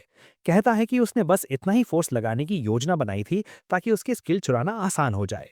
लेकिन क्योंकि उसने उस एक ही वार में सब कुछ झोंक दिया, अब वो अपनी एक भी मसल नहीं हिला पा रहा। वो कांपने लगता है और एक शब्द भी नहीं निकाल पाता। बियांका तेजी से उसके पीछे दौड़ कर आती है और उसे गले लगाते हुए कहती है कि वो उसे सहारा देगी। फिर वो उसे कुछ ज्यादा ही जोर से पकड़ लेती है। डैर्लिंग दौड़कर आता है और कहता है कि इस रफ्तार से तो वो मर जाएगा और वो संभाल लेगा। फिर हम डैर्लिंग को उसे अपनी पीठ पर उठाए हुए दिखते हैं और हर कोई सोचता है कि आखिर हुआ क्या। तभी कोई ये रूमर फैला देता है कि उसने एनेक्स को हरा दिया। डैर्लिंग कहता है कि आग की तरह फैलने में ज्यादा वक्त नहीं लगा। उसने ऐसा कुछ होने की योजना नहीं बनाई थी, लेकिन ये बच्चा जब होश में आएगा तो सेलिब्रिटी बन चुका होगा। और इसके अलावा अभी अभी एनेक्स के चेहरे का भाव उसे बहुत परेशान कर रहा है। वो बाहर की ओर जाता है और क्रैश से कहता है कि जब तक वो उसके रिसर्च में सहयोग नहीं करता, तब तक उसे मरने की इजाजत नहीं है। कुछ समय बाद क्रैश मैनर में वापस ट्रेनिंग कर रहा होता है। वो कहता है कि बैंक्वेट से लौटे हुए एक वीक हो चुका है और अब वो पूरी तरह से उस पल से उबर चुका है। अगर वो आखिर तक लगातार दबाव बनाता रहता तो उसकी हालत एनेक्स से भी ज्यादा खराब होती। वो पूरे रास्ते बेहोश रहा, लेकिन अगर वो बेहोश नहीं होता तो कम से कम उसकी स्किल चुराने की तैयारी पूरी कर सकता था। इसके दिमाग में से करने के दो तरीके थे। एक स्टैंडर्ड तरीका पैडलॉक्स खोलने का और दूसरा केड़िया तरीका ओपोनेंट को उसके स्किल की वैल्यू पर शक करने के लिए मजबूर करने का। एनेक्स पर वो दूसरा तरीका इस्तेमाल करना चाहता था। इस मेथड की खासियत यह है कि इसे लागू करना आसान है। अगर आप अपने ओपोनेंट को पूरी तरह से हरा दें और वो भी उसकी अल्टीमेट मूव को एक ही वार में तोड़कर, तो शक लहरों की तरह फैलने लगता है। जिस फेलियर को वो नीचा समझता था उससे हार कर वो अपनी ही स्किल की वैल्यू पर संदेह करने लगता है। चाहे इसमें समय लगे, अंत में उसकी स्किल उसी की हो जाएगी। और इसी वजह से अकेडमी तक बचे हुए 1 ईयर में वो हर एक दिन ट्रेनिंग करेगा ताकि जीनियस इसलिए आगे निकल सके। एरिया दरवाजा खटखटाता है और बताता है कि बेलिकन पवेलियन में पहुंच चुका है। क्रैश कहता है कि लगता है उसकी पेशेंस खत्म हो गई है। एरियाट कहता है कि वो उसके मैसेज को ऑलरेडी 22 बार मना कर चुका है। क्रैश कहता है कि अब उसे अंदर आने देना चाहिए क्योंकि बात को टाला नहीं जा सकता। एरियाट सहमति जताता है और बियांका उसे पानी लाकर देती है। क्रैश देखता है कि वो दूरी बनाए हुए है और पूछता है कि क्या हुआ। वो कहती है कि उससे बदबू आ रही है। वो सोचता है कि क्या सच में ऐसा है। वो कहता है कि शायद उसकी नाक इसकी आदी हो चुकी है क्योंकि पिछले लाइफ में वो कोरोजन की गंध का आदी था। बियांका उसे कहती है कि बेलिकन से मिलने से पहले उसे शार लेना चाहिए, लेकिन क्रैश मना कर देता है। कहता है कि वैसे भी इसके जाने के बाद उसे दोबारा हिलना डुलना है। बियांका उससे दूर रहने को कहती है और वो पूछता है कि क्या वो सच में अपने फियांसे को आदेश दे रही है। वो कहता है कि वो बड़ी हो गई है। बियांका भागते हुए कहती है कि उसे इसकी बदबू से दूर जाना है। क्रैश कहता है कि उसके रिएक्शंस क्यूट है, इसलिए उसे चिढ़ाए बिना रह नहीं पाता। वो रिग्रेशन से पहले कि उसके परिचित उसे ठंडी नजरों से देखते और वो आर्थर के साथ हल्की स्किज़ोफ्रेनिया महसूस करता है। पूछता है कि क्या वो शांति में रहते रहते नरम पड़ गया है और क्या उसे लगता है कि वो इस तरह दुनिया के विनाश को रोक पाएगा। क्रैश कहता है कि मानना उसे अच्छा नहीं लगता, लेकिन आखिरी पल को छोड़कर आर्थर हमेशा एक हीरो था जो आगे खड़ा रहता था और कभी अपनी गार्ड नहीं गिराता था। वो सोचता है कि इस लाइफ में वो कहाँ है और अभी क्या कर रहा है। बेलिकन सामने आता है और कहता है कि अपने फियांसे के साथ फ्लर्ट करते हुए देखकर लगता है कि वो काफी मजे में है। क्रैश कहता है कि हर किसी को कभी कभी सांस लेने की जरूरत होती है। बेलिकन चौंक जाता है क्योंकि आमतौर पर क्रैश आंखों में आंखें डाले भी डरता था। शायद एनेक्स को हराने वाली रूमर सच थी। क्रैश कहता है कि वो शायद बिजी रहा होगा, फिर भी पवेलियन में पढ़ने का समय निकाल लिया। बेलिकन पूछता है कि बिजी से उसका क्या मतलब है। क्रैश कहता है कि उसने सुना है कि रैरन एकेडमी एडमिशन से तय करती है स्टेटस की परवाह किए बिना, यानी उसे इसकी तैयारी करनी चाहिए। बेलिकन पूछता है कि क्या वो सच में उसे प्रवोक कर रहा है। नर्वसली हंसता है। वो कहता है कि दुनिया का सबसे ताकतवर एम्पायर भी हमारे परिवार से डरता है और किंगडम पर हमला करने की हिम्मत नहीं करता, क्योंकि हमारा परिवार बाकी नोबल हाउसेस से बिल्कुल अलग स्तर पर है। और जहां तक उसकी बात है, वो एक जेन्युइन डायरेक्ट डिसेंडेंट है। एलेक्स को हराने के आधार पर एकेडमी एग्जाम की तैयारी करने को कहना घमंड है। वो कहता है कि ये मजेदार जोक है, लेकिन शायद एक कॉमनर के लिए एकेडमी भी घुसने की चिंता करना स्वाभाविक है। क्रैश कहता है कि शायद ऐसा ही है, हालांकि वो कॉमनर नहीं है। लेकिन सोचता है कि इतना अहंकारी क्यों है। वो कहता है कि यार इसके आने का कारण एक ऑर्डर देना है, क्योंकि वो माउंट गुराक में हुई वर्ल्ड कॉन्क्विस्ट को रोकने वाले हैं। क्रैश कहता है कि फैमिली मिशन उसके लिए मैंडेटरी नहीं होते जब तक कि वो 15 साल का नहीं हो जाता। बेलिगन कहता है कि चिंता ना करो, क्योंकि वो उसके साथ रहेगा, जैसे कि एक गार्डियन की तरह, और यकीनन उसका छोटा भाई जिसने सपोजिडली एनिक्स को हराया है, इतनी सी बात पर डरकर पीछे नहीं हटेगा। क्रैश कहता है कि वो जानता है कि वो बस उसे कंट्रोल में रखने की कोशिश कर रहा है, लेकिन वो सहमत हो जाता है। उसे शांत रोजमर्रा की जिंदगी से ज्यादा वर्ल्ड कॉन्क्वेस्ट की आदत है, और ये उसका ट्रैप हो या ना हो, उसके पास बाहर निकलने की एक प्लान है। बियांका पूछती है कि वो कहाँ जा रहा है। वो कहता है कि कॉन्क्वेस्ट के मामले में उसे कुछ समय के लिए बाहर रहना होगा और उसे उसका पीछा नहीं करना चाहिए। वो पूछती है कि क्या वो नहीं जा रही, लेकिन उसे ये भी अजीब लगता है कि एक 13 ईयर ओल्ड को पहली जगह पर इसे रोकने जाना पड़ रहा है। क्रैश हैरान होकर देखता है, जबकि बिल कैनन झुंझला जाता है। वो उसे इंसल्ट करने ही वाला होता है, लेकिन क्रैश याद दिलाता है कि वो उसकी फियांसे है और उसका बड़ा भाई यकीनन एक 12 ईयर ओल्ड की बात को गंभीरता से नहीं लेगा। वो उसे घूरता है और बेलिकैनन गुस्से में दांत पीसते हुए वहां से चला जाता है। क्रैश उससे कहता है कि उसने अच्छा काम किया, लेकिन वो कहती है कि उसने कुछ नहीं किया। वो कहता है कि अगर उसे इसका एहसास नहीं है तो ठीक है, लेकिन वो उससे कहती है कि वो तुम्हारा कोलैप्स ना करे, और वो कहता है कि उसे अब निकलना होगा। हमें वर्ल्ड कोरोजन के बारे में और पता चलता है। ये एक फिनोमिनन है जिसमें उनकी दुनिया सचमुच किसी दूसरी दुनिया से करोड़ होने लगती है। ये तो हम जानते थे, लेकिन वो समझाता है कि कैसे कभी कभी स्पीशीज प्रकट होती हैं। वर्ल्ड लीडर्स नहीं, लेकिन वे एनवायरमेंटल चेंजेस पैदा करती हैं। और अगर कोरोशन और आगे बढ़ा तो वो इलाका धीरे धीरे दूसरी दुनिया में बदलने लगता है, जैसे हम देखते हैं कि माउंट कुरायाक पर अब स्वॉम्प बन चुका है। बेलिकैनन कहता है कि इसे 3 स्टार कोरोजन के रूप में खोला गया था, और पूछता है कि प्योरिफिकेशन स्क्वाड ने कुछ कहा या नहीं। उसका आदमी कहता है कि मास्टर से निपटते ही वे अपना काम शुरू कर देंगे। क्रैश कहता है कि 3 स्टार ऐसा लेवल है जिसे expert rank mid tier knight order बिना किसी समस्या के संभाल सकता है। इसके अलावा बेलिकैनन भले ही ऐसा दिखता हो, लेकिन वो हाई टियर एक्सपर्ट रैंक है। उसे इस जोन के मास्टर को बिना दिक्कत हराने में सक्षम होना चाहिए। वो क्रैश के पास आता है और कहता है कि वो उसे यहाँ एक्सपर्ट रैंक लो टियर का कुछ एक्सपीरियंस देने के लिए आया है। क्रैश बाहर से साथ देता है, लेकिन अंदर ही अंदर सोचता है कि वो किससे बात कर रहा है। उसने उस आदमी का पीछा सिर्फ एक वजह से किया है, जो उस पर दबाव डालने की कोशिश कर रहा है। वो है अपनी रैम्पेज के लिए एक टेम्पररी सोल्यूशन को टेस्ट करना। जब वे अधु वर्ल्ड बग से लड़ना शुरू करते हैं, तो वो उनमें से कुछ को थका हुआ देखता है और उनमें से एक दूसरे से कहता है कि जाकर देखो। क्रैश सबको बता रहा होता है कि इस बीस्ट का कोई सिर नहीं है, लेकिन इसके दांत हैं, और अगर ये काट ले तो सूजन हो जाती है, इसलिए पूरी बॉडी को ऑरा से कवर करना जरूरी है। सब हैरान होते हैं और पूछते हैं कि क्या उसने पहले कभी वर्ल्ड कोरोजन का सामना किया है। वो कहता है कि वो सिर्फ 13 साल का है। वैसे भी उसके लिए किसी ऐसी साइट के पास जाने का मौका मिलना ही अजीब होता। सब कहते हैं ये सच है। बेलिकैनन कहता है कि कितना कंपोज है, भले ही एक फेलियर हो। जब वो 15 की उम्र में पहली बार कोरोजन जोन में आया था, तो उसका प्राइड पूरी तरह टूट गया था।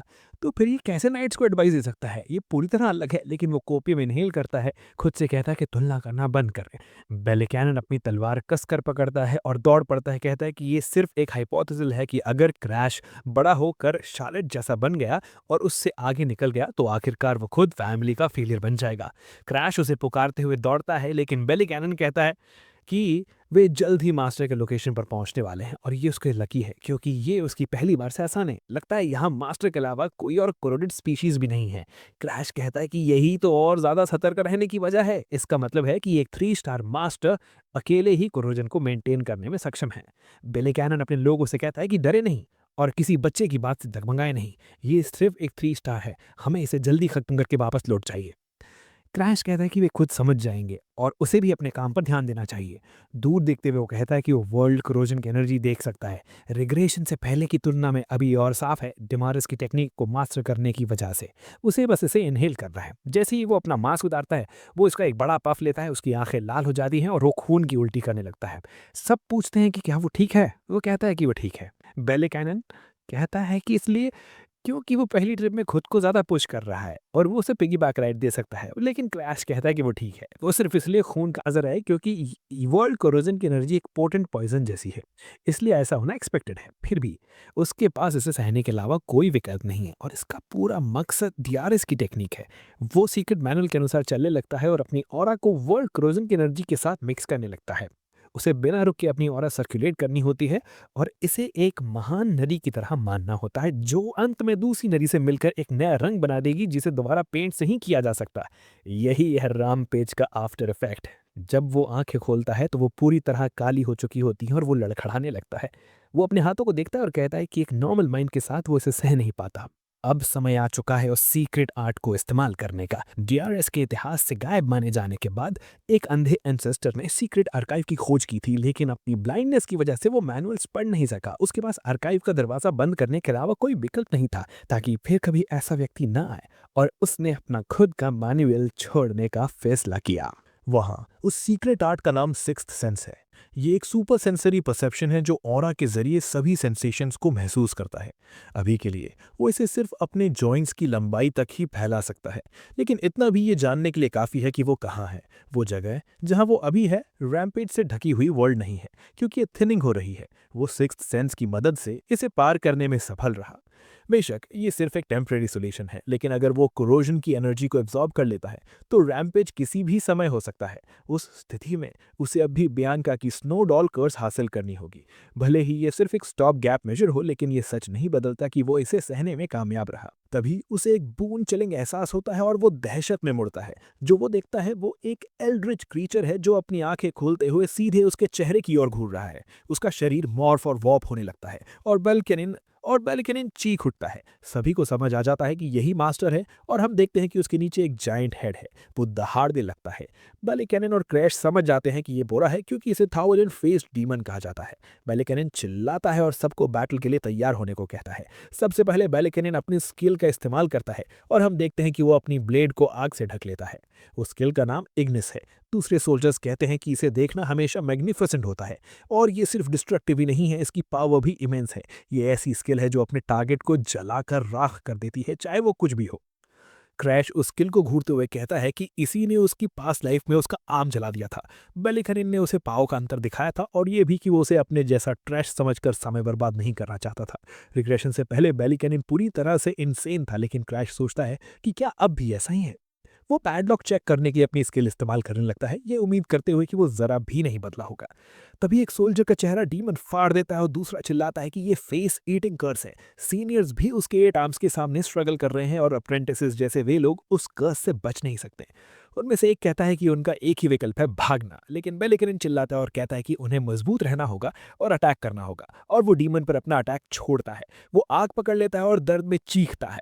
बेलिकनिन उन्हें हार न मानने को कहता है क्योंकि वो एक ओपनिंग बनाएगा। उनकी आंखें फिर से चमक उठती हैं और वो समझ जाते हैं कि मॉन्स्टर अब फाइट भी नहीं कर पा रहा और उन्हें बस बेलिकनिन का फॉलो करना है। बेलिकनिन स्मर्क करता है और सोचता है कि क्या क्रैश अभी देख रहा है। वो उसे दूर एक रॉक पर देखता है, लेकिन सोचता है कि वो डीमन को क्यों घूर रहा है, उसे क्यों नहीं। बेलिकनिन वापस मुड़ता है और डीमन को खून के आंसू रोते हुए देखता है। उसकी चीखें और ज्यादा दर्दनाक होती जाती हैं। वो समझ जाता है कि कुछ गलत है और इस रफ्तार से ये खतरनाक हो जाएगा। वो हवा में कूदता है और सोचता है कि ये प्रेशर कैसा है जो वो महसूस कर रहा है। वो कहता है किसी और अनोमली से पहले उसे अभी इसे मार देना होगा और अपने सभी लोगों को उसके स्ट्राइक्स के साथ हमला करने का आदेश देता है। लेकिन अब उसका अटैक मॉन्स्टर पर कोई असर नहीं करता और वो उलझन में पड़ जाता है। वो सबको कहता है कि उन्हें और ट्रांसफॉर्म होने से पहले हमला करना होगा। चारों ओर ईयरी साइलेंस छा जाती है और वो मुड़कर पूछता है कि सभी लाइट्स किसी ऐसी चीज से क्यों डर रहे हैं। वो सोचता है कि शायद उस पर कोई कर्स लग गया है, जबकि उसने उसे छुआ भी नहीं। लेकिन शायद वो अजीब एहसास जो वो पहले से महसूस कर रहा था इसी बात का संकेत था कि डीमन ने उसे पहले पकड़ लिया है। हम देखते हैं कि वो उसके ग्रास्प में बिल्कुल बीच में है। डीमन काम तमाम करने ही वाला था कि लाइटनिंग गिरने लगती है और बारिश तेज हो जाती है। उसकी आंख बुझ जाती है और उसका दिल तेजी से धड़कने लगता है। वो घबरा जाता है और कहता है कि वो मरने वाला है और स्वॉम्प ने भागते हुए चिल्लाता है कि वो मर जाएगा। लेकिन मॉन्स्टर उसे भागने नहीं देता। बैलिकैनिन सोचता है कि ये उसके साथ क्यों हो रहा है और क्या वो सच में मरने वाला है। उसके डाउट से कैपरेशन में बदल जाते हैं और चार्लगन से हॉर्न करती है। कहती है कि ये इसलिए है क्योंकि वो एक इडियट है जिसे उसकी छोटी बहन ने पीछे छोड़ दिया। इतनी सारी डिंगी भागने के बाद उसने अपना पूरा ऑर्डर ऑफ नाइट्स खो दिया और अब उसे अपनी इज्जत बचाने के लिए भागना पड़ रहा है क्योंकि वो इतना बड़ा फेलियर है, उसे मर जाना चाहिए। अब जबकि मॉन्स्टर ने दूरी खत्म कर दी है, वो अपनी मुट्ठी तैयार करता है। लेकिन समझ जाता है कि वो इसे टैंक नहीं कर सकता। वो ब्लॉक करना चाहता है लेकिन उसका आर्म टूट जाता है और उसकी नजर धुंधली होने लगती है जबकि वो आसमान की ओर देख रहा होता है। जब उसे होश आता है तो क्रैश उसे घसीटते ले जा रहा होता है। वो पूछता है कि क्या हुआ और वो यहाँ क्यों है। क्रैश कहता है कि उसे खुशी है कि वो होश में आ गया। बैलिकन हैरान होता है कि वो जिंदा है। क्रैश समझाता है कि वो पूरी लड़ाई के दौरान यहीं से देख रहा था। जब उसने उसे स्वैम्प में डूबते देखा तो उसने डीमन की नजर से बचते हुए तुरंत उसे बाहर निकाल लिया और दोनों को वहां से दूर ले आया। बैलिकन कहता है कि वो खुद चल सकता है लेकिन क्रैश कहता है कि अब वो कुछ नहीं कर सकता है। उसका शरीर ऑरा यूज करने में असमर्थ है और उसका आर्म पूरी तरह चूर चूर हो चुका है, इसलिए उसे उसी पर निर्भर रहना होगा। बैलिकन गुस्से में था इससे और अपनी ब्लेड पकड़ते हुए कहता है कि उसे अपने जैसे इडियट की मदद नहीं चाहिए। तभी उसे स्क्रीम्स की वो येली साउंड सुनाई देती है और वो पूछ रहा है कि क्या डीमन अब भी पास है। क्रैश कहता है कौन जानता है, वो काफी देर से चल रहा है लेकिन अब तक बाहर नहीं पहुंचा। इसका मतलब यह है कि वर्ल्ड करोजन एक क्लोज्ड स्पेस है और इसका मतलब ये भी है कि जब तक वे डीमन को हरा नहीं देंगे वे बाहर नहीं निकल पाएंगे। बैलिकन का बिल तेजी से धड़कने लगता है और हताश हो जाता है। लेकिन क्रैश कहता है कि उसके पास वास्तव में एक सीक्रेट किलर टेक्निक है जो चार्लेट ने उसे सिखाई थी। एनेक्स के सामने वो इसलिए टिक पाया क्योंकि उसके पास ये टेक्निक थी। बैलिकन सोचता है कि वो क्या है लेकिन मान लेता है क्योंकि चार्लेट हमेशा क्रैश के प्रति बहुत अच्छी रही है और शायद ये उसकी सेम मदर होने की वजह से आया कोई इमोशन है। वो पूछता है कि क्या उसे लगता है कि वो डीमन को हरा सकता है। क्रैश कहता है हाँ वो कर सकता है। डीमन से बचते बचे स्पेस में मरने से बेहतर है कि उस कोशिश करना बेहतर है। वो समझता है कि वो उस पर भरोसा नहीं कर सकता लेकिन चार्लेट की एबिलिटी पर भरोसा करता है। बैलिकन कहता है कि चार्लेट एक जीनियस है। क्रैश उसके पीछे खड़ा होकर अपनी एबिलिटी इस्तेमाल करना शुरू करता है जबकि बैलिकन उसे कहता है कि अगर ये फेल हुआ तो वे दोनों खत्म हो जाएंगे। क्रैश मुस्कुराता और कहता है कि ये फेल नहीं होगा। जैसे जैसे चीखें पास आती जाती हैं क्रैश कहता है कि डीमन पास आ रहा है और बैलिकन से पूछता है कि क्या वो इग्निस के लिए तैयार है। वो कहता है हाँ वो है। क्रैश खड़ा होता है और कहता है कि अब शुरू करने का समय है। वो अपने पैरों का स्टांस चौड़ा करता है और गहरी सांसें लेने लगता है और उसके पूरे शरीर को ढक लेती है और बैलिकन हैरानी से देखता है जब और उसकी ब्लेड के चारों ओर घूमने लगती है। वो कहता है कि ना सिर्फ उसकी कंसंट्रेशन पागलपन की हद तक है बल्कि उसके चारों ओर की ऑरा भी वैसी है जैसी उसने पहले कभी नहीं देखी। ये इतनी प्योर है। जब चार्लेट ने उसे कहा था कि वो इग्निस को अपनी सीक्रेट टेक्निक में जोड़ देता वो स्केप्टिकल था क्योंकि कोई जितना भी वो प्रैक्टिस करता रहा वो उस ऑरा को कभी मास्टर नहीं कर सका। तो फिर उसने ऐसा कैसे किया। क्रैश तब अपने भाई से कहता है कि उसे इग्निस दे। वो कहता है ऑफ कोर्स और उसे अपनी ब्लेड पर शूट कर देता है और जैसे ही दोनों फ्यूज होने लगते हैं उसकी ब्लेड अब आग से कोटेड हो जाती है। क्रैश उसे पुकारता है। बेलिकनिन पूछता है कि क्या कोई प्रॉब्लम है और क्रैश कहता है कि लगता है वो समय पर पहुंच जाएगा, उसे उससे कुछ भी करने की जरूरत नहीं है। बेलिकनिन कंफ्यूज हो जाता है लेकिन फिर उसे एहसास होता है कि क्रैश की फ्लेम्स उसकी कभी भी रही फ्लेम से ज्यादा ब्राइट जल रही हैं और वो स्वॉर्ड शायद डीमन को मार देगी। उसने अपने सबॉर्डिनेट्स को एक ही पल में खो दिया और अब वो सिर्फ अपनी जान बचाने के लिए भाग सकता है। अगर क्रैश डीमन को हरा देता है तो इसका मतलब ये है कि वो उस गुड फॉर नथिंग से भी कमजोर है। जब क्रैश ऊपर की ओर स्ट्राइक करता है तो वो मॉन्स्टर को एक ही बार में 2 टुकड़ों में क्लीव कर देता है। बेलिन की सारी इन्फेरियोरिटी उस पर टूट पड़ती है जब वो मॉन्स्टर के दोनों हिस्सों को जलकर ऐश बनते हुए देखता है। उसी पल वर्ल्ड करोजन हल्की होने लगती है और क्रैश उसे बताता है कि अब आखिरकार सब कुछ खत्म हो गया है। बेलिकनिन पूछता है कि उसने इतनी आसानी से ये कैसे कर लिया और अपनी ब्लेड को कसकर पकड़ते हुए उसे मरने के लिए कहता है और सरप्राइज अटैक के लिए पड़ता है। लेकिन अब वही कंफ्यूज है ये पूछते हुए कि वो इग्निस क्यों इस्तेमाल नहीं कर पा रहा है। क्रैश कहता है कि वो ग्रेटफुल है कि वो पहले जैसा ही है। पैडलॉक की कंडीशंस थीं। पहली, ओपोनेंट को इग्निस का एक हिस्सा देना। दूसरी, ये पहचानना कि ओपोनेंट उसे उससे बेहतर हैंडल करता है। और आखिर में प्राइड का कोलैप्स। जिस पल उसने वो स्ट्राइक अनलीश किया इग्निस उसका बन गया। जैसे ही वो अपने भाई को क्लीव करता है वो जलते हुए चीखता है। क्रैश उसके जलते हुए फ्लैश का एक टुकड़ा काटकर अपनी ब्लेड के टिप पर रखता है। वो अपने भाई से कहता है अच्छा होता अगर हम साथ मिलकर रह पाते, लेकिन उसने कितनी भी कोशिश की ऐसा कभी नहीं हो सका। ये सब उसकी साफ हॉस्टिलिटी की वजह से है। जैसे वो उसे खुद को खाने पर मजबूर करता है। वो कहता है कि चूंकि वे भाई थे उसे थोड़ी सी उम्मीद थी कि इस बार वो उसे एक्नॉलेज करेगा, लेकिन सौभाग्य से ऐसा कभी नहीं हुआ। जैसे ही वो उसे उसकी ही फ्लैश खाने के लिए मजबूर करता है, क्रैश पूछता है कि क्या ये दर्द देता है, ये कहते हुए कि जब उसकी बाहें और चेहरे जले थे तब वो भी इसी तरह दर्द से तड़प रहा था जैसे ही उसके पैर हवा में तड़पते हैं। क्रैश उसे देखता रहता है जब तक कि वो पूरी तरह मोशनलेस नहीं हो जाता, ये कहते हुए कि आयरॉनिक तौर पर यह वेदर सच में बहुत अच्छा है। मेन हाउस में वापस उन्हें बताया जाता है कि बेलिकनिन की नाइट ऑर्डर पूरी तरह वाइफ आउट हो चुकी है और वर्ल्ड इरोजन को 5 स्टार्स तक अपग्रेड कर दिया गया है। अपेरेंटली ये एक रूल था कि स्पर क्लास को रिस्पॉन्ड करना पड़ता था और अगर बेलिकनिन ने क्रैश को सैक्रिफाइस नहीं किया होता तो वो भी सेफली नहीं बच पाता। बेलिकनिन का बटलर पूछता है कि वो गुड फॉर नथिंग कैसे बच गया। फैमिली का हेड बटलर उसे अपनी जबान संभालने को कहता है, ये कहते हुए कि वही वो भाई है जिसके लिए बेलिकनिन ने अपनी जान दी और उसे उसकी ऑनरेबल डेथ को व्यर्थ नहीं जाने देना चाहिए। क्रैश कहता है कि लगता है वे उसके टेस्टमनी पर बिलीव कर रहे हैं, इसलिए अब उसे इसकी चिंता करने की जरूरत नहीं है। बेलिकनिन की वजह से उसे इस एक्सपेडिशन में कई रिजल्ट्स मिले हैं। उसने कंफर्म किया है कि वो सिक्स्थ सेंस के जरिए कुछ हद तक रैम्पेजेस को कंट्रोल कर सकता है और वो डीआरएस की टेक्निक इस्तेमाल करने में सक्षम हो गया है। साथ ही इग्निस के जरिए वो ब्लैक फ्लेम्स बना सकता है क्योंकि इग्निस एक ऐसा स्किल है जो किसी भी चीज को जला सकता है। उसने इसे वर्ल्ड इरोजन की पावर पर अप्लाई करके देखा और इसका इफेक्ट काफी अच्छा निकला। इस ब्लैक फ्लेम की फायर पावर उम्मीद से कहीं ज्यादा है और वो इसे ट्रम्प कार्ड की तरह इस्तेमाल कर सकता है। भले ही इसका कलर ओमिनस हो, लेकिन ये ठीक होना चाहिए। अब सिर्फ एक ही प्रॉब्लम बची है, वर्ल्ड इरोजन जोन्स में हो रही अबनॉर्मल फिनोमिना की ऑनगोइंग इन्वेस्टिगेशन को सॉल्व करना। वो डोर पर नॉक करता है और एक वुमन उसे अंदर आने को कहती है। क्रैश कहता है कि लगता है वे अब तक कॉज नहीं जान पाए हैं, जबकि असल में ये सब वर्ल्ड ईटर का काम है। ईटर का मेन बॉडी एक इटर्नल ड्रीम में सबमर्ज्ड है। वो रियल वर्ल्ड को सिर्फ अपने मिनियंस अनडेड के जरिए देख सकता है। चूंकि वो पहले ही मूव करना शुरू कर चुका है, वो जल्द ही उन मिनियंस से टकरा सकता है। वुमन उसे वेलकम करती है, ये कहते हुए कि वो उसका इंतजार कर रही थी। उसका नाम सबीरा है और वो एक 4th क्लास इन्वेस्टिगेटर है। लेकिन क्रैश उसकी नेक पर एक ब्लैक स्टोन देख लेता है और तुरंत समझ जाता है कि वो क्या है। वो कहता है कि उसने इतनी जल्दी उससे मिलने की उम्मीद नहीं की थी।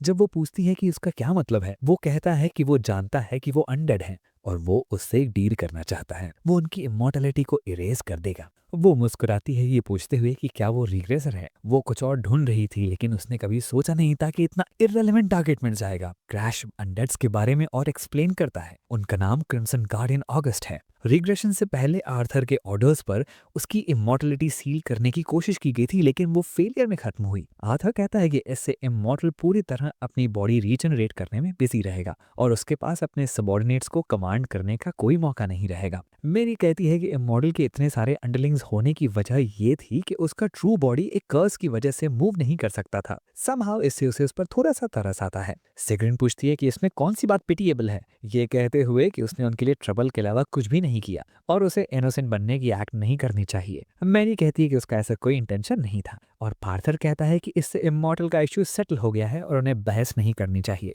लेकिन क्रैश के लिए ये अनफॉर्चुनेट है कि वो इमॉर्टलिटी स्टील नहीं कर सका। क्रैश कहता है कि ये सच है, इवन अगर वो रीबॉर्न भी होता तो ये इम्पॉसिबल था क्योंकि एक एब्सोल्युटली इम्पॉसिबल कंडीशन थी कि उसे इमॉर्टल से स्ट्रॉन्गर होना पड़ता। तभी ऑगस्ट पूछता है कि क्या वो रिग्रेसिव था। क्रैश पूछता है उन्हें ऐसा क्या लगता है कि वो ऐसा ही है। ऑगस्ट कहता है कि जिस पल एक मेयर चाइल्ड ने उसके सामने इतना बोल्ड डील रखने की हिम्मत की, उसी पल ये साफ हो गया कि वो वही है। वो एक रिग्रेसर है जो टाइम के गियर्स में फंसा हुआ है और फिर भी वो दावा करता है कि वो उसे मार सकता है जो टाइम खुद से भी ऊपर ट्रांसेंड करता है। और ये एक बहुत ही ऑब्वियस लाई है। क्रैश कहता है कि ऐसा नहीं है और उसका स्किल तो ऑगस्ट की इमॉर्टैलिटी तक स्टील कर सकता है जैसे ही वो उसके अनडेड के चारों ओर लिपटने लगता है। ऑगस्ट हैरान दिखता है। ऑगस्ट समझाता है कि उसे मार सकने वाले किसी इंसान से मिलने के लिए वो वर्ल्ड करप्शन रैंक को बढ़ाता आ रहा था। अब आखिरकार कोई ऐसा सामने आ गया है जो उसकी कर्ज को स्टील कर सकता है और वो पूछता है कि कंडीशंस क्या हैं। क्रैश कहता है कि उसे स्ट्रॉन्गर बनना होगा। जब तक वो उससे ज्यादा स्ट्रांग नहीं होगा, स्किल एक्टिवेट नहीं होगी।